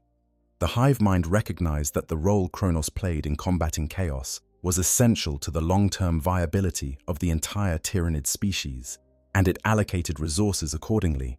It was logistics on a galactic scale, and it worked. The spoiled feast is the name given to one notable instance of this feeding arrangement. Kronos paused its advance along the Great Rift to devour a chain of pre-digested worlds left behind by Hive fleet Leviathan. The records describe the residual biomass as rancid and spoiled, degraded by time and environmental exposure. But the capillary towers and ridged proboscises of Kronos' bioships consumed it all the same, converting even this low-quality material into the biological fuel needed to breed new organisms and sustain the fleet's operations. It is a profoundly alien image. A fleet of living starships, each one a cathedral-sized organism of chitin and sinew, descending upon a chain of dead worlds, consuming pre-digested worlds and destroying chaos incursions. It developed what the lore describes as a taste for psychic prey. This taste led Kronos to begin targeting not just the forces of chaos, but any concentration of psychic activity that might draw the warp closer to real space. Aeldari craft worlds, those massive void-faring vessels that served as the last refuges of the ancient Eldar civilization, were psychically active on a massive scale. Their seers and warlocks wielded the warp with a precision that the clumsy human psykers of the Imperium could only dream of. They were, in many ways, the most psychically sophisticated civilization in the galaxy. And to Kronos, they looked like targets. Sorcerous cults, groups of human psykers who had turned to the worship of the dark gods, also attracted Kronos' attention, as so did worlds caught up in the broader psychic upheaval that followed the Great Rift's birth, a phenomenon known as the Psychic Awakening, in which latent psykers across the galaxy were manifesting their powers in unprecedented numbers. The evolution of Kronos' target, set from pure anti-chaos operations to a broader anti-psychic mission profile, is significant. It suggests that the Hive mind's strategy is not static. Kronos was created to fight chaos, yes, but as it operated and adapted, its mission expanded to encompass any psychic threat that might contribute to the weakening of the barrier between real space and the warp. The fleet was not merely fighting the symptoms of the Great Rift, it was fighting the conditions that allowed the rift to spread. Whether this broader mandate makes Kronos more or less dangerous to the Imperium is a matter of perspective. On one hand, the fleet's focus on chaos targets has occasionally, as at the Wolf's Head Nebula, worked to the Imperium's advantage. On the other hand, imperial worlds with large psyker populations might find themselves in Kronos' sights simply because the fleet's sensors register them as concentrations of psychic energy to be suppressed. The Imperium does not have allies among the Tyranids. It only has predators that are temporarily pointed in a useful direction. Part 7. The Anatomy of a Demon Hunter. To fully appreciate what makes Hive Fleet Kronos so effective against the forces of chaos, we need to look beyond the broad strategic strokes and examine the specific organisms that compose the fleet. Yet because the Hive mind did not simply take a standard Tyranid force and point it at demons, it redesigned the force from the ground up, creating a military instrument perfectly tailored to its assigned task. Let us begin with the line infantry. The backbone of any Tyranid invasion force is the Gaunt, those relatively small, mass-produced organisms that swarm across the battlefield in their billions. In most Hive fleets, the balance between termagants, the ranged variant, and hormagaunts, the melee variant, is roughly even. Many fleets even favor the hormagaunts, since the Tyranid preference for close-quarters combat means that melee-oriented organisms see the most use. Kronos inverted this ratio dramatically. The fleet's ground forces included vast broods of termagants, each armed with flesh borers. Those compact biological weapons that launch frenzied borer beetles at high velocity. These living projectiles spend their remaining life energy frantically boring through the armor, flesh, and bone of whatever they hit, secreting digestive enzymes to help penetrate harder materials. A single flesh borer hit is a nasty thing to endure. 1,000 of them firing in unison creates a wall of biological death that can shred anything caught in the open. The termagants were not deployed as skirmishers or harassers, as they might be in other Hive fleets. In Kronos, they were the main battle line. Thousands upon thousands of them, arranged in firing formations that would not have looked entirely out of place in a human military textbook, delivering continuous volleys of biofire into any enemy that dared advance. Behind the termagant line, and Tyranid warriors provided both fire support and synaptic coordination. These were not the scything talon-armed close combat variants seen in many other Hive fleets. Kronos' warriors were equipped with long-range biocannons, heavier weapons capable of punching through tougher targets that the flesh-borers could not handle. They also served as essential links in the synaptic chain, relaying the hive mind's commands to the termagant broods ahead of them, and ensuring that the smaller organisms maintained their disciplined firing discipline, rather than reverting to feral instinct. The heavy fire support was provided by several different organism types, each designed for a specific role within Kronos' ranged combat doctrine. Exocrines were living artillery platforms, feared across the galaxy for their ability to deliver devastating bioplasma bombardments from extreme range. Each exocrine carried an enormous dorsal biocannon that emitted a shrill whistle moments before firing, a sound that gave its victims just enough time to realize what was about to happen before they were engulfed in superheated biological plasma. That plasma could melt through the hull of an armored vehicle in seconds, igniting the ammunition stored within and transforming the vehicle into a spectacular fireball. Against infantry formations, the effect was even more gruesome. Tyranofexes served as the heavy assault gun platforms. These enormous creatures were walking fortresses, their carapaces thick enough to shrug off all but the most powerful anti-armor weapons. Each Tyranofex carried a bioweapon of terrifying potency, the exact nature varying from specimen to specimen, but invariably representing the pinnacle of Tyranid bioengineering. Some spewed jets of corrosive acid, capable of dissolving entire squads. Others fired bio-rounds capable of penetrating the armor of even the most heavily protected vehicles. All of them advanced with the slow, implacable deliberation of siege engines, providing sustained, heavy firepower that could crack open the most stubborn defensive positions. Biovores rounded out the artillery contingent with their unique contribution: spore mines. These sluggish, bloated creatures served as living mortar batteries, each one carrying a clutch of spore mines, living bombs that grew inside the Biovore's body and were launched through a violent muscle spasm. The spore mines would drift down toward the ground on inflated gas bladders, and detonating not on impact, but when they sensed the proximity of a non-Tyranid life form. The result was a minefield that could be deployed at will, covering entire sections of the battlefield with drifting biological explosives that forced the enemy to either advance through them at terrible cost or find another route entirely. Against demons, the Biovores served a particularly insidious purpose. Their spore mines created zones of denial that prevented the demon hordes from closing to melee range. Every step the demons took toward the Tyranid lines forced them through a gauntlet of floating biological bombs, and every detonation cost them entities that were already weakened by the shadow in the warp and unable to reconstitute at their usual rate. Then there were the psychic organisms. While we have already discussed the zoanthropes and maleceptors, and their role in projecting the intensified shadow in the warp, but there were other psychic strains deployed by Kronos that deserve mention. The neurothrope, an evolution of the zoanthrope strain, served as a parasitic psychic predator. Where zoanthropes channeled the hive mind's power in destructive blasts, neurothropes drained the life force of their victims and used that stolen energy to heal and empower nearby Tyranid organisms. Against demon forces, this was particularly effective. The neurothrope was essentially feeding on the warp energy that composed the Daemons' physical forms, converting it into biological energy that sustained the Tyranid swarm.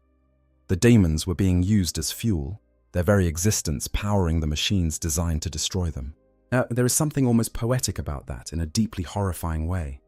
And then there was Hiveguard, those heavily armored organisms with their impaler cannons, biological weapons that fired osseous spines at velocities sufficient to punch through reinforced plasteel. At the base of each spine was a small creature called a shard beast, which used thin membranous fins to steer the projectile toward its target. These were guided biological missiles, and they could find their targets even when line of sight was obscured. Against an enemy like demons, who could appear and disappear with supernatural speed, Having weapons that could hit what they aimed at regardless of visual obstructions was invaluable. What emerges from this examination of Kronos' force composition is a picture of a fleet that was designed with extraordinary care and specificity. Every organism type served a clear purpose within the overall tactical framework. The termagants provided mass-ranged firepower, the warriors provided fire support and command structure, the heavy organisms provided the killing blow, the psychic organisms provided the shadow in the warp, and the various support organisms filled the gaps, providing screening, denial, and specialized capabilities as needed. It was a complete combat system, not just a swarm, not just a horde, a military force with doctrine, with combined arms integration, with a coherent tactical philosophy that governed everything from the individual organism level to the fleet-wide strategic picture. And it was all designed to kill one thing. The forces of chaos have faced many enemies over the millennia: Space Marines, Imperial Guard, Eldari war hosts, Orc hordes, Necron legions. All of them have, at various times and in various circumstances, proven capable of defeating the servants of the Dark Gods. But none of them were specifically designed for the job the way Kronos was. There is a layer to this conflict between Kronos and chaos that goes deeper than tactics and biology. It is a philosophical conflict, if such a term can be applied to the clash between an alien Hive intelligence and the malevolent forces of a parallel dimension. An understanding that philosophical dimension helps explain why Kronos is so uniquely effective against the dark powers. The Chaos Gods feed on emotion. They are sustained by the feelings and experiences of sentient beings across the galaxy. Khorne feeds on rage and violence. Nurgle feeds on despair and acceptance. Tsench feeds on ambition and hope. Slaanesh feeds on excess and sensation. Every mortal feeling, every moment of passion or suffering adds a mote of power to the warp and its denizens. This is why chaos is so insidious. It does not merely threaten the body, it threatens the soul. It corrupts from within, twisting emotions and desires into instruments of its own empowerment. The Tyranids have no emotions for chaos to corrupt. This is the fundamental incompatibility at the heart of the conflict. The hive mind is not a feeling entity.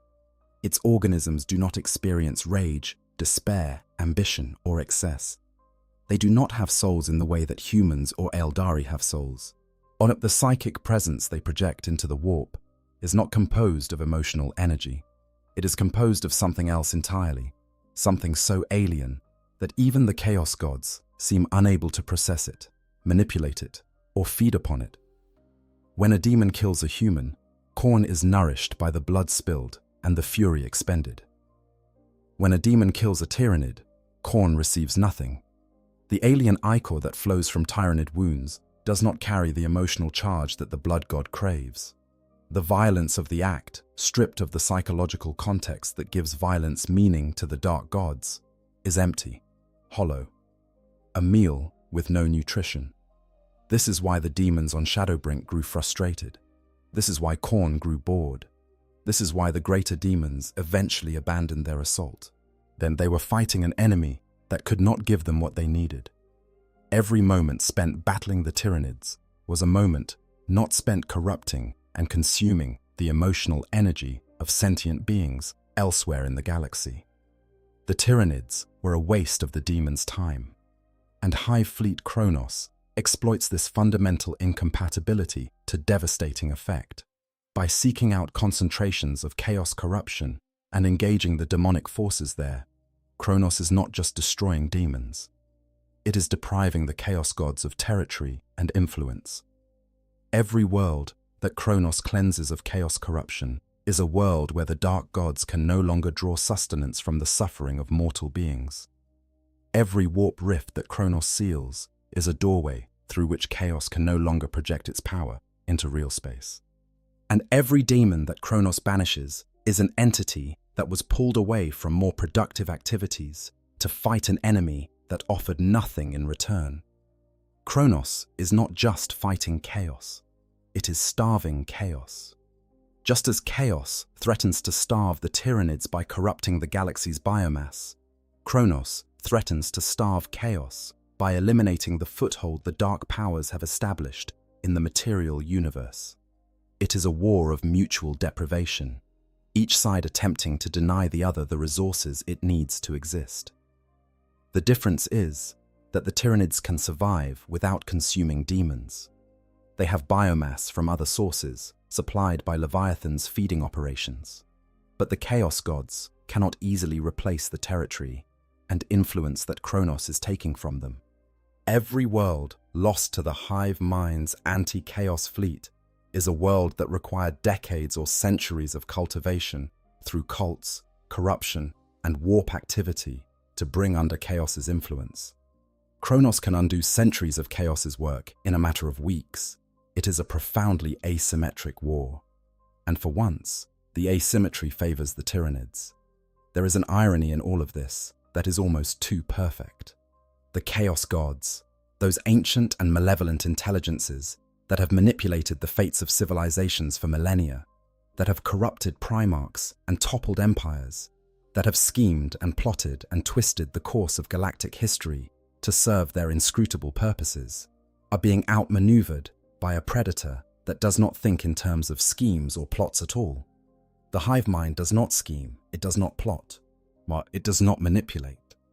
It simply identifies the most efficient solution to each problem it faces and implements that solution with relentless precision against an enemy as convoluted and labyrinthine as the forces of chaos.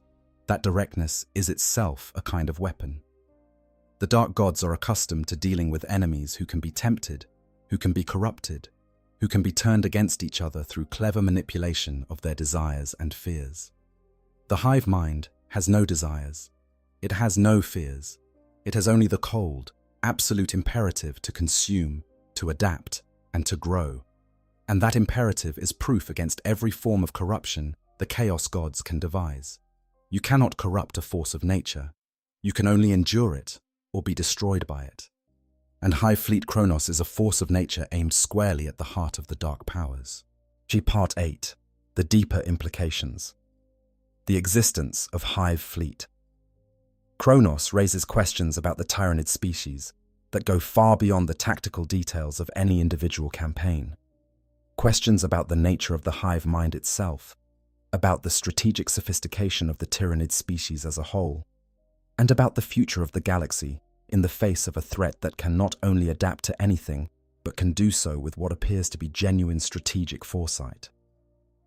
The first and most obvious question is this: how intelligent is the hive mind, really?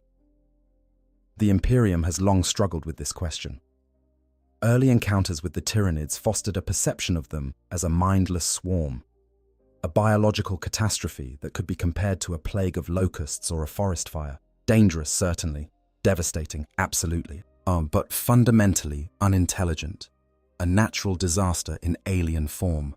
That perception has been steadily eroded with every passing decade. Hive Fleet Behemoth, the first major incursion, was indeed a blunt instrument. It hit the galaxy like a battering ram, overwhelming defenses through sheer mass and aggression. There was little evidence of sophisticated strategy, just numbers, just hunger, just the unstoppable momentum of 1 trillion organisms pressing forward. But Hive Fleet Kraken was different. Kraken splintered into dozens of smaller tendrils, attacking from multiple vectors simultaneously, overwhelming the Imperium's ability to concentrate its defenses. This was not the behavior of a mindless swarm. This was strategy, sophisticated, or multi-pronged strategy that exploited the Imperium's reliance on centralized command and control by presenting so many simultaneous threats that no single response could address them all. Hive Fleet Leviathan took things further still, attacking from beneath the galactic plane in a direction no previous threat had ever come from, and doing so with 2 massive jaws that closed around vast sections of Imperial space, cutting them off from reinforcement or retreat before the main assault began. This was not just strategy, this was operational art, the kind of multi-dimensional thinking that even the Imperium's best military minds found difficult to counter. And then came Kronos.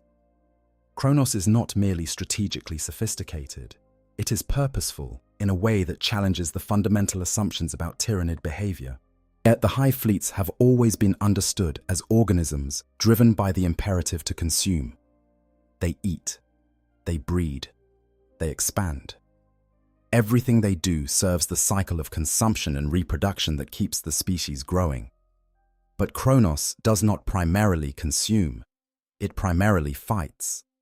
Its targets, the demons and chaos worshippers it hunts, provide no biomass.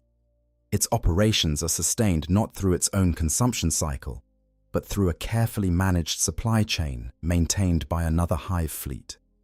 Kronos fights not because fighting leads to feeding, but because fighting serves a larger strategic purpose, the preservation of the galaxy's biomass against the encroachment of chaos. This is long-term strategic planning. But this is resource allocation in service of an objective that does not provide immediate returns, but instead generates value over time by preserving future opportunities for consumption. This is investment in the economic sense of the term. Kronos is a cost center, not a profit center. The hive mind is expending resources on Kronos in the expectation that doing so will yield greater returns in the future by keeping the galaxy's biomass pool viable for long-term exploitation. That level of strategic thinking should terrify every living thing in the galaxy, because it means the hive mind is not just reacting to immediate stimuli, it is planning ahead. It is evaluating threats on a timescale that extends far beyond any individual campaign or even any individual war. It is making decisions based on projections of future resource availability, a capability that implies a degree of intelligence and foresight that places the hive mind in the same category as the most sophisticated strategic thinkers in the setting. The Emperor of Mankind was capable of planning on a galactic scale. The Chaos Gods scheme across millennia. The Elder Farseers peer into possible futures and try to manipulate events to their advantage. And now the hive mind has demonstrated that it, too, can think in these terms. That it can create purpose-built tools to address specific long-term threats. That it can coordinate the activities of multiple hive fleets across thousands of light years. That it can adapt its behavior not just at the tactical level, not just at the strategic level, but at the grand strategic level, reshaping the fundamental nature of its forces to address civilizational scale challenges. What the second question Kronos raises is perhaps even more unsettling. What else is the hive mind capable of creating? If it can design a fleet specifically to fight chaos, what other specialized fleets might it develop in the future? A fleet designed specifically to counter the Necrons, with organisms engineered to resist Gauss weaponry and disrupt the Necron command protocols. A fleet designed to hunt Aeldari craftworlds, with psychic countermeasures specifically tuned to the frequencies of Eldar warp manipulation. A fleet designed to infiltrate and subvert the Toe Empire's technological infrastructure. The hive mind has shown that it can identify a problem, design a solution, build the solution from scratch, deploy it, and support it with a logistical infrastructure.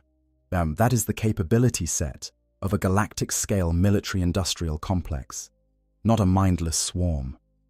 And if Kronos is the first purpose-built specialist fleet, the odds are very high that it will not be the last. The third question is the most philosophically challenging of all. Does Kronos' war against chaos make the Tyranids the galaxy's saviors? The answer, of course, is no. Emphatically no. Kronos is not fighting chaos, because the hive mind cares about the well-being of the galaxy's other inhabitants. It is fighting chaos because chaos is spoiling its food.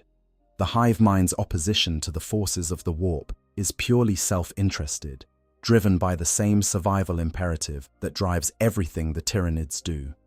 If the Chaos Gods were somehow destroyed tomorrow and the Great Rift sealed forever, Kronos would not celebrate, and it would not lay down its weapons and seek peace. It would simply redirect its attention to the next item on its list. The consumption of every remaining scrap of biomass in the galaxy, including every human, every Aeldari, every Orc, every Tor, every living thing on every world from the galactic rim to the core. The enemy of your enemy is not your friend. not when the enemy of your enemy wants to eat you just as badly as your actual enemy wants to corrupt you. The best the other factions of the galaxy can hope for is that Kronos and Chaos keep each other busy long enough for everyone else to solve their own problems.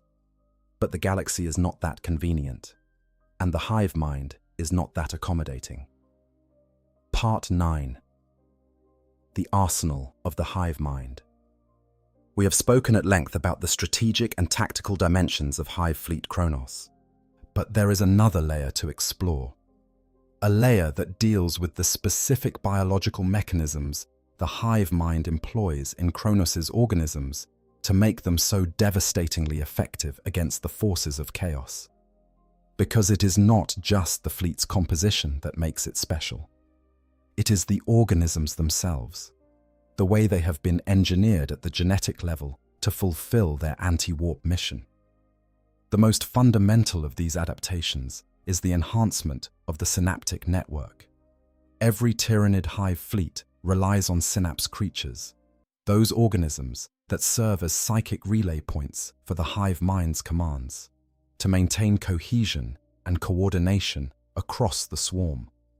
Without synapse coverage, lesser Tyranid organisms revert to instinctive behavior, becoming unreliable and difficult to control. The synapse network is, in effect, the nervous system of the swarm. In Kronos, that nervous system has been massively upgraded. The fleet's synapse creatures generate a stronger, cleaner signal than their counterparts in other hive fleets. The psychic bandwidth, if you will, is wider. The connection between each organism and the hive mind is deeper, more immediate, more resistant to disruption. This enhancement serves two purposes simultaneously. First, it provides the enhanced shadow in the warp that is Kronos' signature weapon. The intensified synaptic activity generates more psychic noise, more pressure on the local Imperium, more suppressive force against enemy psychers and warp-dependent beings. Every synapse creature in Kronos' swarm is a broadcast antenna, pumping psychic energy into the environment at levels that overwhelm anything in the vicinity. Second, it provides insurance against the one vulnerability that the Tyranid synapse network has always possessed. Chaos is one of the few forces in the galaxy capable of disrupting synaptic communication through sorcery and demonic interference. By strengthening the synaptic link, Kronos ensures that its organisms remain under the hive mind's direct control, even in environments saturated with warp energy, where weaker synaptic signals might be drowned out by psychic interference. The result is a fleet that is simultaneously more psychically powerful and more psychically resilient than any other Tyranid force. It can project its influence further, suppress enemy abilities more effectively, and maintain its own internal coherence under conditions that would reduce other hive fleets to uncoordinated chaos. Yet the termagant broods of Kronos are also subtly different from those fielded by other hive fleets. Their flesh borers are optimized for sustained, high-volume fire rather than the short, intense bursts typical of termagants used as assault troops. The beetles they launch have been modified for increased range and penetration, able to maintain their boring frenzy for longer after impact. It is a small change, barely noticeable at the individual organism level, but multiplied across millions of termagants. It gives Kronos' firing lines a noticeably longer reach and greater killing power than those of comparable forces from other hive fleets. The exocrines deployed by Kronos have been noted by Imperial observers to fire with unusual accuracy. Whether this is a result of improved sensory organs, our enhanced targeting instincts implanted by the hive mind, or simply the benefit of a stronger synaptic connection that allows the hive mind to guide each shot with more precision is unclear. What is clear is that Kronos' exocrines hit what they aim at with a consistency that borders on mechanical precision. For living organisms, they are unsettlingly reliable. Even the biovores have been tweaked. Their spore mines appear to carry a wider variety of payloads than those produced by biovores in other hive fleets, including variants that produce psychic disruption effects upon detonation. These psychic spore mines release a burst of concentrated shadow in the warp energy when they explode, creating temporary dead zones in the psychic landscape that can stagger even demons that have already been weakened by the fleet-wide shadow. All of these adaptations are incremental. None of them, taken individually, represents a radical departure from the standard Tyranid template. But taken together, they create a force that is qualitatively different from any other Hive fleet in the galaxy. A force optimized, from the lowest termagant to the mightiest maleceptor, for one specific type of warfare. The Hive mind does not half measure. When it decides something needs to be done, it dedicates every available resource to doing it right. But the arsenal of the Hive mind extends beyond the individual organisms that compose Kronos' ground forces. The fleet's approach to war is itself a weapon, a doctrine of engagement that has been honed through dozens of campaigns and refined with every subsequent deployment. Consider the way Kronos deploys its forces during a typical anti-demon engagement. Unlike other Hive fleets, which tend to advance in waves of expendable organisms designed to overwhelm the enemy through sheer numbers, Kronos establishes defensive perimeters. It builds fortified positions. It digs in. This is profoundly unusual behavior for Tyranids, a species that is almost universally characterized by aggressive, forward momentum. Tyranids advance. Tyranids consume. Tyranids do not stop and build defensive lines. But Kronos does, because the enemies it fights require a different approach. Demons do not behave like conventional opponents. They do not hold territory in any meaningful sense. They do not establish supply lines or build fortifications or follow logistical constraints. They manifest where the warp is strong, as they fight with the fury of beings who exist only for conflict.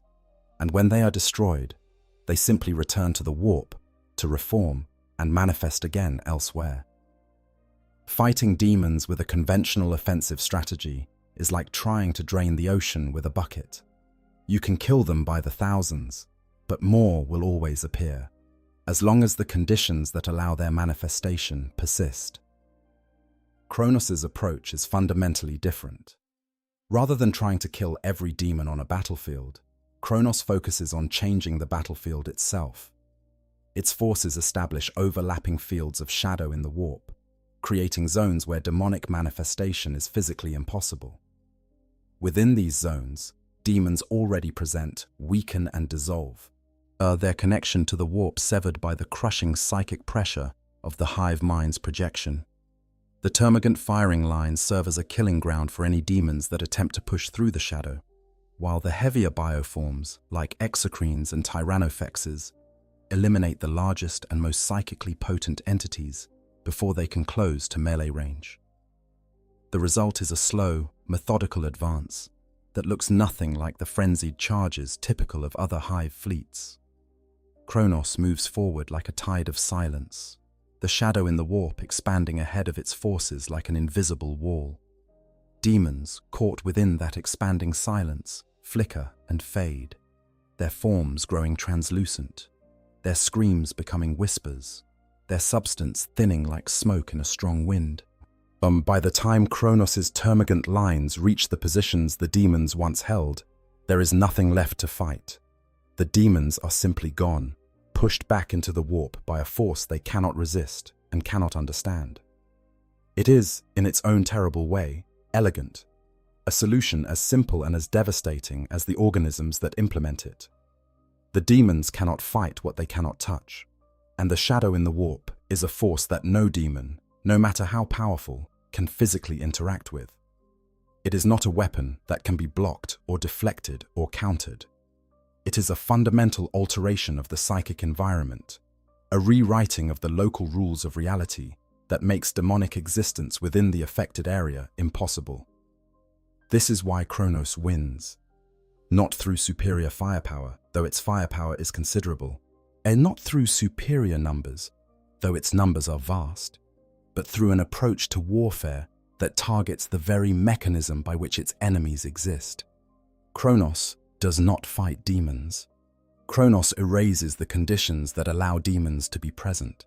The killing that follows is almost incidental, a cleanup operation conducted against weakened, disoriented entities that have already been functionally defeated by the psychic pressure bearing down on them.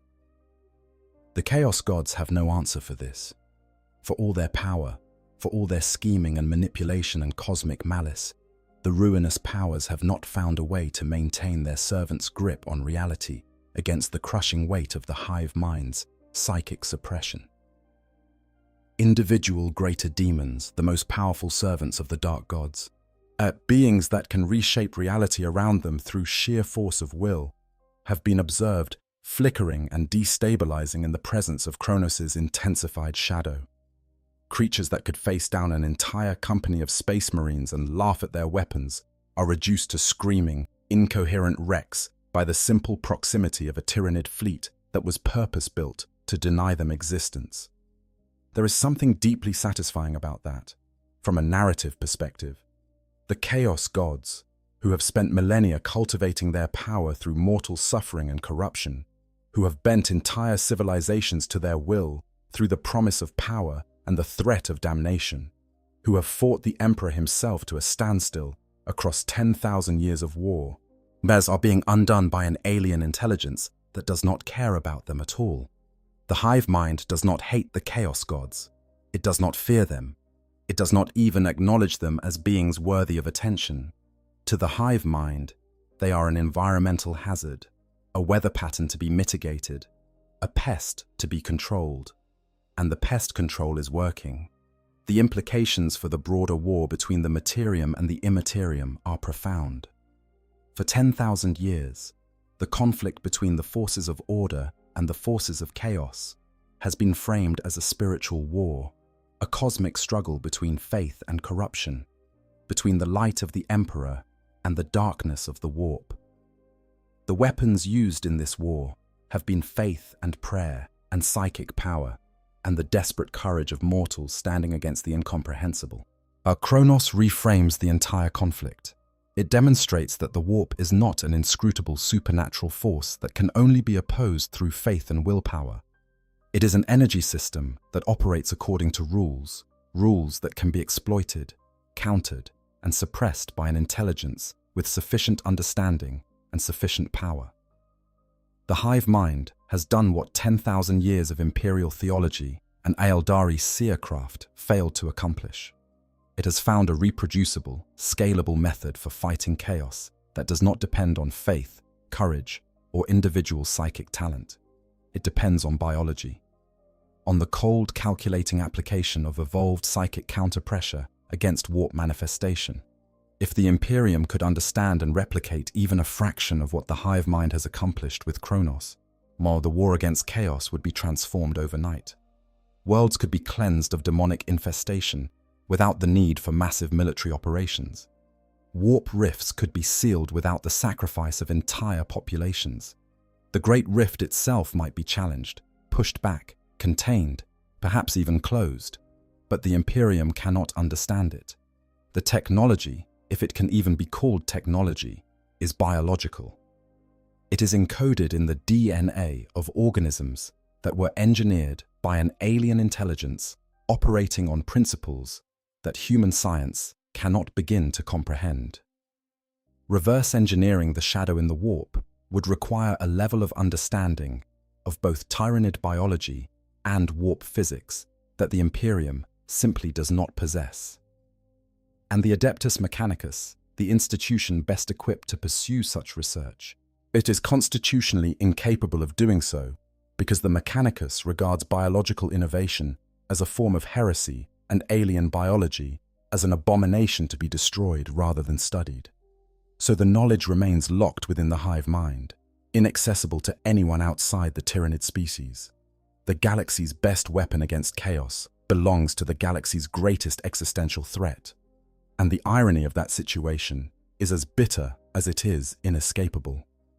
There are whispered accounts, never confirmed and certainly never committed to official imperial records, of inquisitors from the Ordo Xenos who have attempted to study captured Tyranid synapse creatures in the hope of understanding the mechanisms behind the shadow in the warp.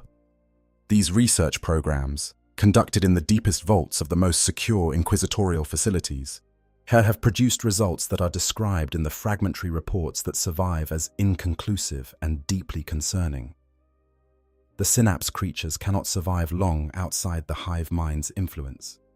Removed from the synaptic network, they deteriorate rapidly, their higher functions shutting down within hours as the psychic connection that sustained them is severed.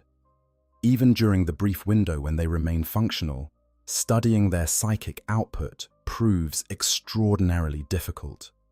The instruments available to Imperial science are not calibrated for the frequencies involved.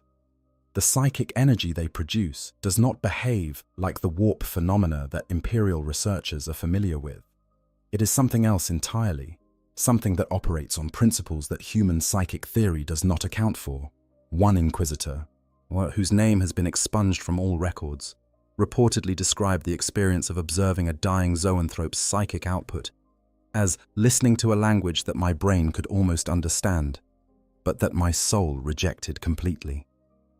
The zoanthrope's shadow, even in its dying state, caused 3 astropaths assigned to the research facility to suffer spontaneous psychic hemorrhages. 2 of them died. The third was permanently blinded, both physically and psychically, their connection to the warp severed as cleanly as if it had been cut with a knife. The research program was terminated shortly afterward. The surviving records were sealed, and the Inquisition moved on to more tractable problems, leaving the mystery of the shadow in the warp unsolved, and perhaps unsolvable by human science. Which brings us to another dimension of Kronos' war that deserves attention: the psychological impact of the fleet's operations on the mortal populations caught in the crossfire between the Tyranids and the forces of chaos. Imagine, for a moment, that you are a citizen of an Imperial Hive world located along the edge of the Great Rift. Your world has been suffering from demonic incursions for months, perhaps years. The warp storms that followed the rift's opening have made interstellar communication unreliable and interstellar travel dangerous. Your world's astropaths are going mad, one by one, their minds burned out by the psychic turbulence that washes over them in waves. Strange things are happening in the Underhive. People are hearing voices. Cults are forming in the shadows. The local Arbites are overstretched. Has the Planetary Defense Forces mobilized, but poorly equipped to fight enemies that cannot be killed by conventional weapons? And then the sky darkens, not with clouds or smoke, but with something else. Something that presses down on your mind like a weight, that makes the world feel suddenly smaller and closer and quieter. The voices stop. The whispers that had been nibbling at the edges of your consciousness for months go silent. The demonic manifestations that had been growing bolder and more frequent cease entirely. The half-formed horrors that had been appearing in the streets and the hab blocks simply evaporating like dewdrops in sunlight. For a moment, there is relief. The immediate terror is gone. The demons have been banished. The corruption has been lifted. You can think clearly for the first time in months. And then you look up, and you see the spore clouds descending from orbit. And you understand that you have been saved from one nightmare only to be delivered into another. The people of these worlds face a terrible calculus. Which is worse?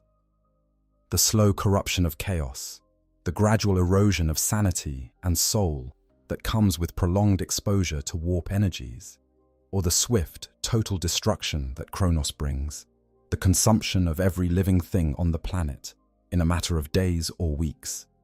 Most do not get to make the choice. By the time Kronos arrives, the population has already been decimated by the chaos incursions that preceded the fleet's arrival. The survivors, if there are any, are in no position to resist either force. They are victims of a war being fought between 2 cosmic powers that do not acknowledge their existence, or casualties of a conflict between hunger and corruption that plays out on a scale so vast that individual human lives are less than insignificant.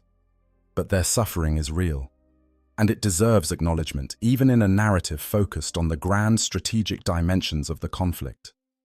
There are scattered reports from worlds that Kronos has passed through, accounts transmitted by astropaths in the final moments before the shadow in the warp cut off all psychic communication. These reports speak of a peculiar calm that settled over the population in the hours before the Tyranid assault began. The cessation of psychic phenomena, the silence of the warp, the lifting of the oppressive psychic weight that had been crushing their minds for so long produced a brief period of clarity and peace that some described in almost religious terms. One astropath on the shrine world of Delpharis transmitted a final message to the sector command that read simply, "The voices have stopped. The sky is clear. I can see the stars again for the first time in months. Something is coming. Something vast and silent and terrible. But the voices have stopped. Whatever happens next, at least the voices have stopped." Delpharis was consumed within 72 hours of that transmission. Its population of 3 billion was reduced to biomass in what the Administratum's records would eventually classify as total planetary consumption, Tyranid class event, severity, maximal. Just another line in the endless ledger of worlds lost to the Great Devourer. But in those final 72 hours, the people of Delpharis were free from the whispers, free from the corruption, free from the insidious influence of chaos that had been eating at their world for years. It was a freedom purchased at the cost of everything, but it was freedom nonetheless. Whether that freedom was worth the price is a question that only the dead of Delpharis could answer. And the dead do not speak, except in the memories of those who remember them. Part 10. A War Without End. As of the current timeline, in the Warhammer 40,000 setting, Hive Fleet Kronos continues its relentless advance along the edge of the Great Rift. It has grown since its initial emergence, fed by the supply chain maintained by Hive Fleet Leviathan and the occasional consumption of worlds in its path that have not been claimed by chaos. It has fought scores of engagements against demonic incursions, chaos warbands, sorcerous cults, and warp-corrupted populations, and it has won virtually all of them. The Chalnath Expanse provides an example of Kronos' integration into the broader tyrannic war narrative. The Chalnath Expanse is a region of space in the Imperium Nihilus, the dark half of the galaxy cut off from the light of the Astronomicon. It is a region of immense strategic importance and constant conflict, where Imperial forces, Tau expansion fleets, Genestealer cults, and multiple Tyranid Hive fleets are all fighting for control. Among the Hive fleets drawn to the Chalnath Expanse are elements of Leviathan, Kronos, and the recently identified Hive fleet Typhon. All three were drawn to the region by the psychic lure of Genestealer cult broodminds that had been established there centuries earlier, as sleeper agents of the hive mind that had been quietly infiltrating human populations and waiting for the call of their parent fleets. The interplay between these three hive fleets in the Chalnath Expanse is complex and, for the Imperium, deeply alarming. Leviathan provides the main assault force, Kronos provides the anti-chaos capabilities, and Typhon, a parasitic fleet that has been observed consuming the bioforms of other hive fleets, adds a wildcard to the equation. The fact that the hive mind is willing to tolerate Typhon's cannibalistic behavior while simultaneously coordinating Kronos and Leviathan suggests that even Typhon serves some strategic purpose within the broader plan, even if Imperial scholars cannot yet determine what that purpose is. The war in the Chalnath Expanse is ongoing, and its ultimate resolution is uncertain. But the presence of Hive Fleet Kronos in the region is a stark reminder that the anti-chaos mission the fleet was designed for does not occur in isolation. Kronos is not a standalone entity operating independently of the broader Tyranid strategy. It is one component of an increasingly sophisticated military machine that the hive mind is deploying across the galaxy with growing coordination and effectiveness. And the scale of the challenge facing Kronos is, if anything, growing rather than shrinking. The Great Rift shows no signs of closing. Demonic incursions continue to erupt across the galaxy with increasing frequency. The psychic awakening has sent ripples of warp activity cascading through sector after sector, creating new hotspots of psychic energy that draw Kronos' attention and stretch its resources. The forces of chaos are not passive victims of the Tyranid onslaught. They are fighting back, adapting their own strategies, attempting to exploit the vulnerabilities that Kronos' specialized nature inevitably creates. Because Kronos does have vulnerabilities, its reliance on ranged combat means that it is less effective in situations where close-quarters fighting cannot be avoided. Its dependence on the supply chain maintained by Leviathan means that disrupting that supply chain could eventually starve the fleet of the biomass it needs to sustain itself. Its attraction to psychic activity means that it can potentially be lured into traps by enemies who understand its targeting priorities. The Thousand Suns Burnt Offerings campaign may have been an early example of such a trap, though the evidence is ambiguous. As the Night Lords attempted to redirect Kronos through harassment and misdirection, and while they failed, a more sophisticated effort by a more resourceful enemy might succeed. The forces of chaos are nothing if not creative in their cruelty, and the Dark Gods have 10,000 years of experience in turning their enemies' strengths against them. But for now, Kronos advances, methodically, relentlessly, with the cold, calculating purpose that characterizes everything the Hive mind does. The demons die, the warp rifts close, the corruption recedes, if only temporarily, if only locally, and behind the advancing wall of biofire and psychic suppression, the galaxy's biomass remains viable for future consumption. It is not salvation. It is husbandry. The hive mind is tending to its food supply, and there is nothing anyone can do about it. Consider the scale of Kronos' ongoing operations for a moment. The Great Rift stretches across the entire galaxy. The number of worlds affected by chaos corruption along its length is in the tens of thousands. The number of active demonic incursions that require Kronos' attention fluctuates constantly, new ones erupting even as old ones are contained. The fleet cannot be everywhere at once, and the hive mind does not attempt to be. Instead, Kronos operates through a system of prioritization that Imperial analysts have spent considerable effort trying to understand. The fleet appears to be drawn most strongly to concentrations of psychic activity that threaten to create new, permanent breaches between real space and the warp. A temporary demonic incursion, but the kind that flares up and then fades as the emotional energy sustaining it dissipates, is less of a priority than a stable warp rift that could serve as a permanent gateway for chaos forces.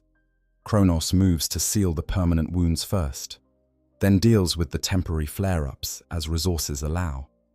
This triage system means that some chaos incursions along the Great Rift go unaddressed for extended periods, allowing them to grow and spread before Kronos can reach them. Imperial forces in those regions are left to deal with the demonic threat on their own, often at terrible cost. Some worlds have been lost entirely, while Kronos was engaged elsewhere, their populations corrupted and their biomass rendered useless. The hive mind accepts these losses with the same cold rationality that governs everything else it does. Individual worlds are expendable, individual populations are irrelevant. What matters is the overall trajectory, the big picture. And in the big picture, Kronos is winning, slowly, incrementally, one sealed warp rift and one banished demon horde at a time. But winning. The rate at which Kronos can operate is limited by its biomass supply. Every organism the fleet deploys requires biological resources to create and sustain. Every battle costs biomass that must be replaced before the next engagement. The supply chain from Leviathan is essential, but it is not unlimited. The hive mind must balance Kronos' operational tempo against the rate at which Leviathan can provide pre-digested worlds for Kronos to consume.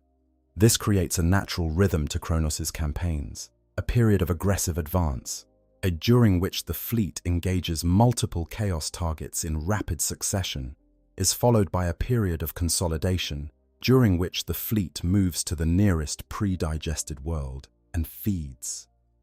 The advance phase typically lasts several months. The feeding phase lasts several weeks, and then the cycle begins again. Imperial observers have noted that the feeding phases create windows of vulnerability for Kronos. During these periods, the fleet is concentrated around a single world or system, its bioships engaged in the energy-intensive process of consumption and reproduction rather than combat. A sufficiently powerful force could theoretically catch Kronos during one of these feeding pauses and inflict significant damage before the fleet could reconstitute its combat forces. But who would attack? The Imperium has no interest in destroying a force that is, however unintentionally, doing the Emperor's work against the hated forces of chaos. The Aeldari are wise enough to recognize that Kronos' war against the warp benefits their species as well, even if the fleet's growing appetite for psychic prey gives them legitimate cause for concern. The orcs would happily fight anything, but their attention is usually directed elsewhere. And the forces of chaos, the ones who have the most reason to want Kronos destroyed, are hampered by the very nature of their enemy. How do you plan an attack against a force that suppresses your ability to use sorcery, that resists your attempts at corruption, and that does not respond to any of the psychological warfare techniques that have served the Dark Gods so well for millennia? The answer, so far, is that you don't. You can't. You survive Kronos by being somewhere else when it arrives. You let it pass, and then reclaim whatever territory it has cleaned once it moves on to its next target. It is not a satisfying strategy, but it is the only one that has consistently worked. And even that strategy has its limits. Because Kronos is growing, each feeding cycle adds more biomass to the fleet. Each cycle produces more organisms. The fleet is larger now than it was when it first emerged, and it continues to grow with every pre-digested world it consumes. The Hive mind is investing in Kronos, pouring resources into the fleet with a generosity that suggests it considers the anti-chaos mission one of its highest priorities. How large will Kronos eventually become? No one knows, but the trajectory is unmistakable. The fleet is expanding. Its operational reach is increasing.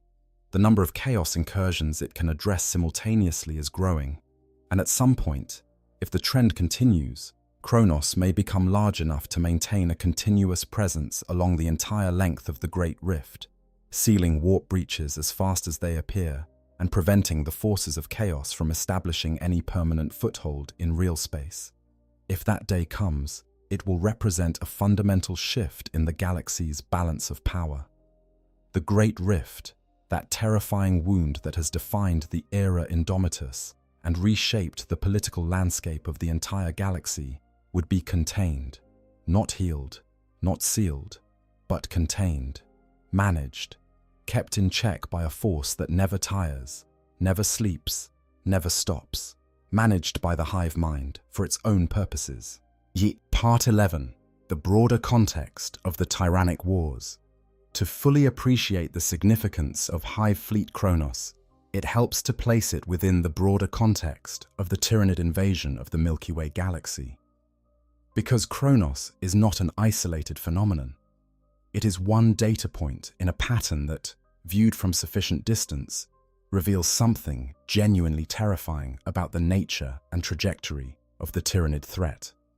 The Tyranids first made contact with the Imperium when Hive Fleet Behemoth arrived in the galaxy in the year 745 of the 41st Millennium. That initial encounter was a shock to the Imperium's entire understanding of the universe. Here was an alien species unlike anything humanity had ever confronted. Not a rival civilization competing for territory and resources. Not a predatory species that could be hunted and contained. Not even a chaos-corrupted enemy that could theoretically be defeated by sealing the warp rifts that sustained it.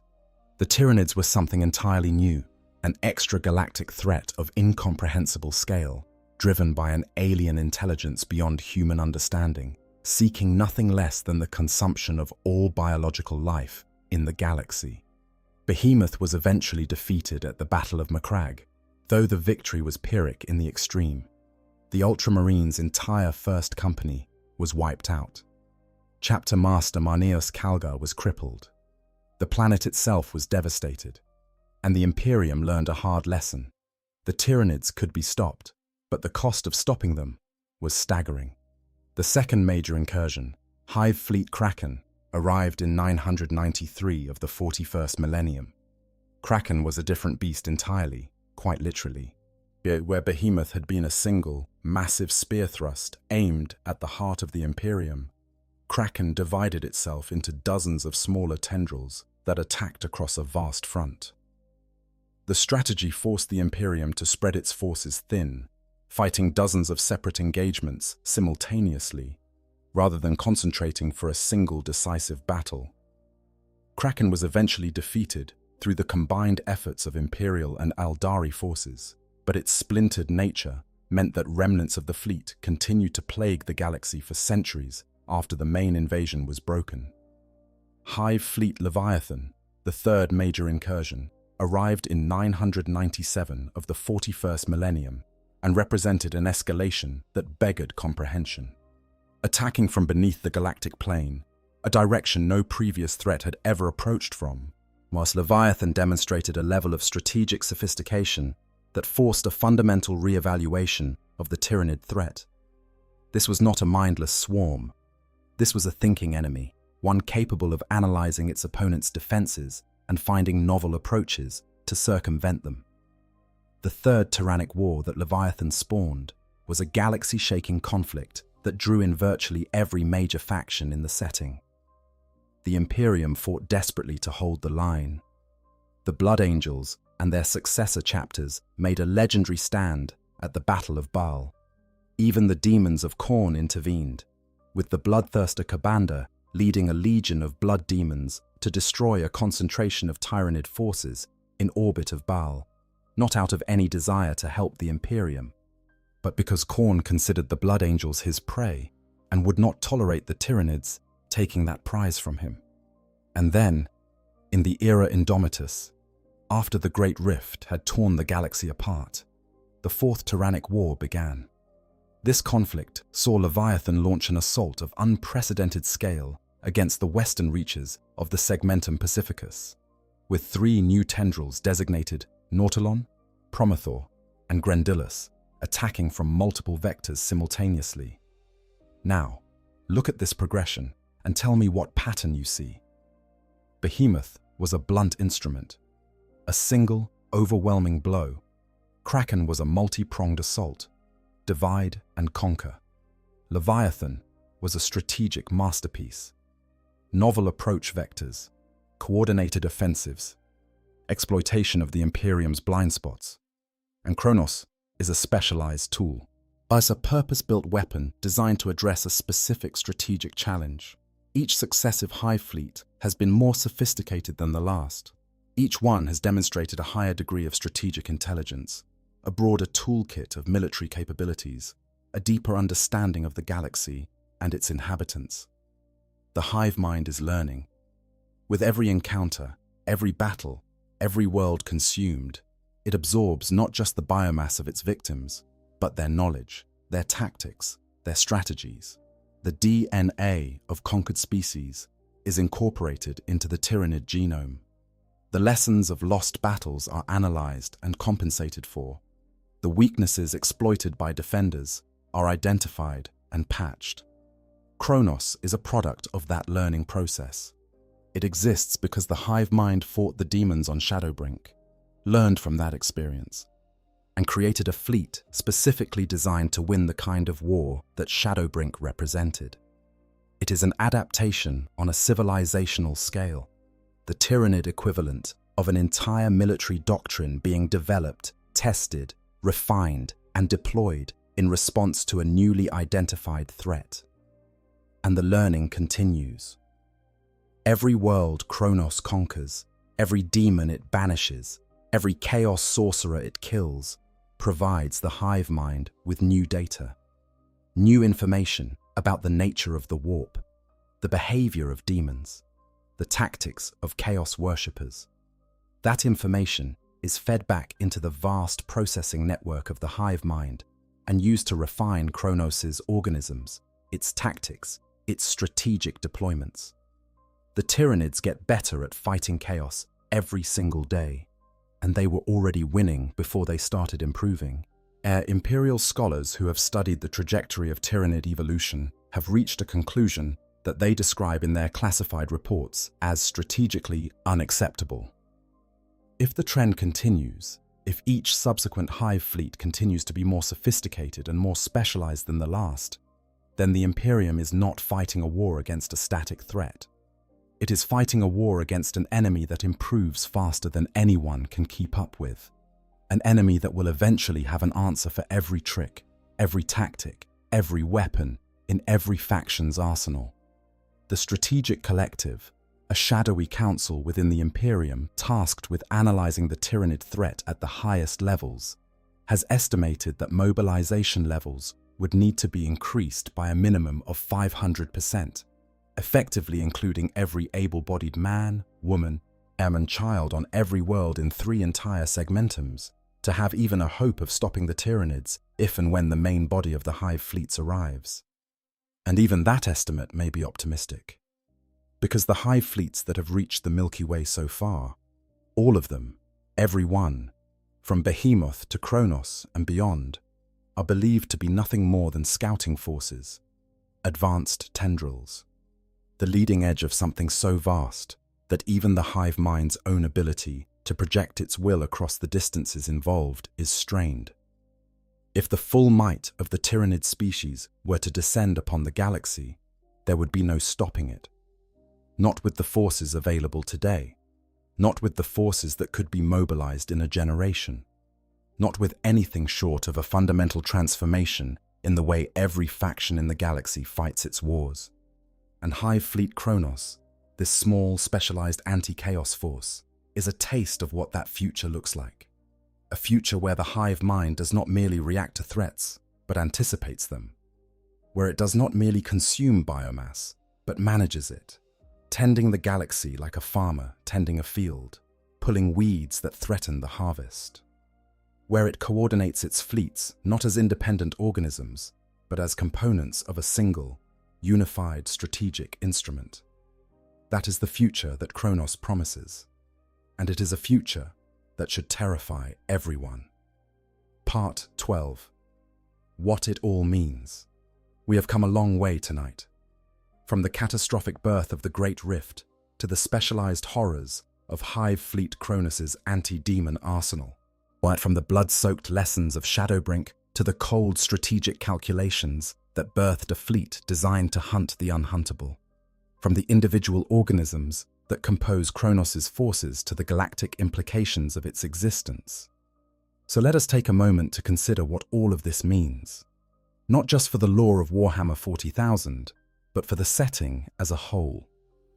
Hive Fleet Kronos represents a turning point in how we understand the Tyranids. For too long, the common perception of the Tyranid species has been colored by the earliest encounters. The brute force assault of Behemoth, the swarming tendrils of Kraken, the overwhelming mass of Leviathan. The Tyranids were the faceless horde, the mindless swarm, the biological disaster. They were scary because of their numbers, their alienness, their insatiable hunger, but they were not, in the popular imagination, particularly smart. Kronos changes that. Kronos is smart, uncomfortably smart. It displays a level of strategic intelligence and tactical flexibility that puts it in the same category as the most sophisticated military forces in the setting. It identifies problems. It designs solutions. It deploys those solutions with precision. It adapts when those solutions encounter unexpected challenges. And it does all of this while simultaneously maintaining a logistical infrastructure that spans multiple hive fleets and thousands of light years. That is not the behavior of a mindless swarm. That is the behavior of a superpower. And it raises a question that the factions of the Warhammer 40,000 galaxy desperately need to answer, but probably never will. What do you do when your enemy can outthink you, outadapt you, and outscale you, all at the same time? The Imperium relies on its industrial base, its vast armies, its superhuman space marines, and its psychic beacon, the Astronomicon, to maintain its grip on the galaxy. But the Tyranids can outproduce the Imperium, can create armies faster than the Imperium can train them, can breed bioforms that rival space marines in combat effectiveness, and can suppress the Astronomicon itself with the shadow in the warp. The forces of chaos rely on the power of the warp, on the patronage of the dark gods, on the supernatural abilities granted by chaos corruption. But Kronos can suppress the warp. It can cut demons off from their source of power. It can close the rifts that allow the forces of chaos to project their influence into real space. The Eldari rely on their psychic abilities, their precognitive foresight, their mastery of the warp. But Kronos' shadow in the warp blinds their seers, silences their warlocks, and makes their psychic advantages worthless. Every major faction in the galaxy has an Achilles heel, and the hive mind, through forces like Kronos, is demonstrating an increasingly sophisticated ability to identify and exploit those weaknesses. There is a darkness to that realization, a hopelessness. In a setting that is already defined by its bleakness, by the tagline that, in the grim darkness of the far future, there is only war, the existence of a force that can adapt to anything, counter anything, and eventually consume everything, adds an extra layer of existential dread. But there is also, paradoxically, a certain beauty to Kronos, not beauty in the aesthetic sense. Oh, there is nothing beautiful about a billion termagants reducing a demon horde to dissipating warp energy through concentrated flesh-borer fire, but beauty in the conceptual sense. In the elegance of the solution the hive mind has designed. A problem was identified. A tool was created to address it. The tool was deployed, supported, refined, and expanded. It works.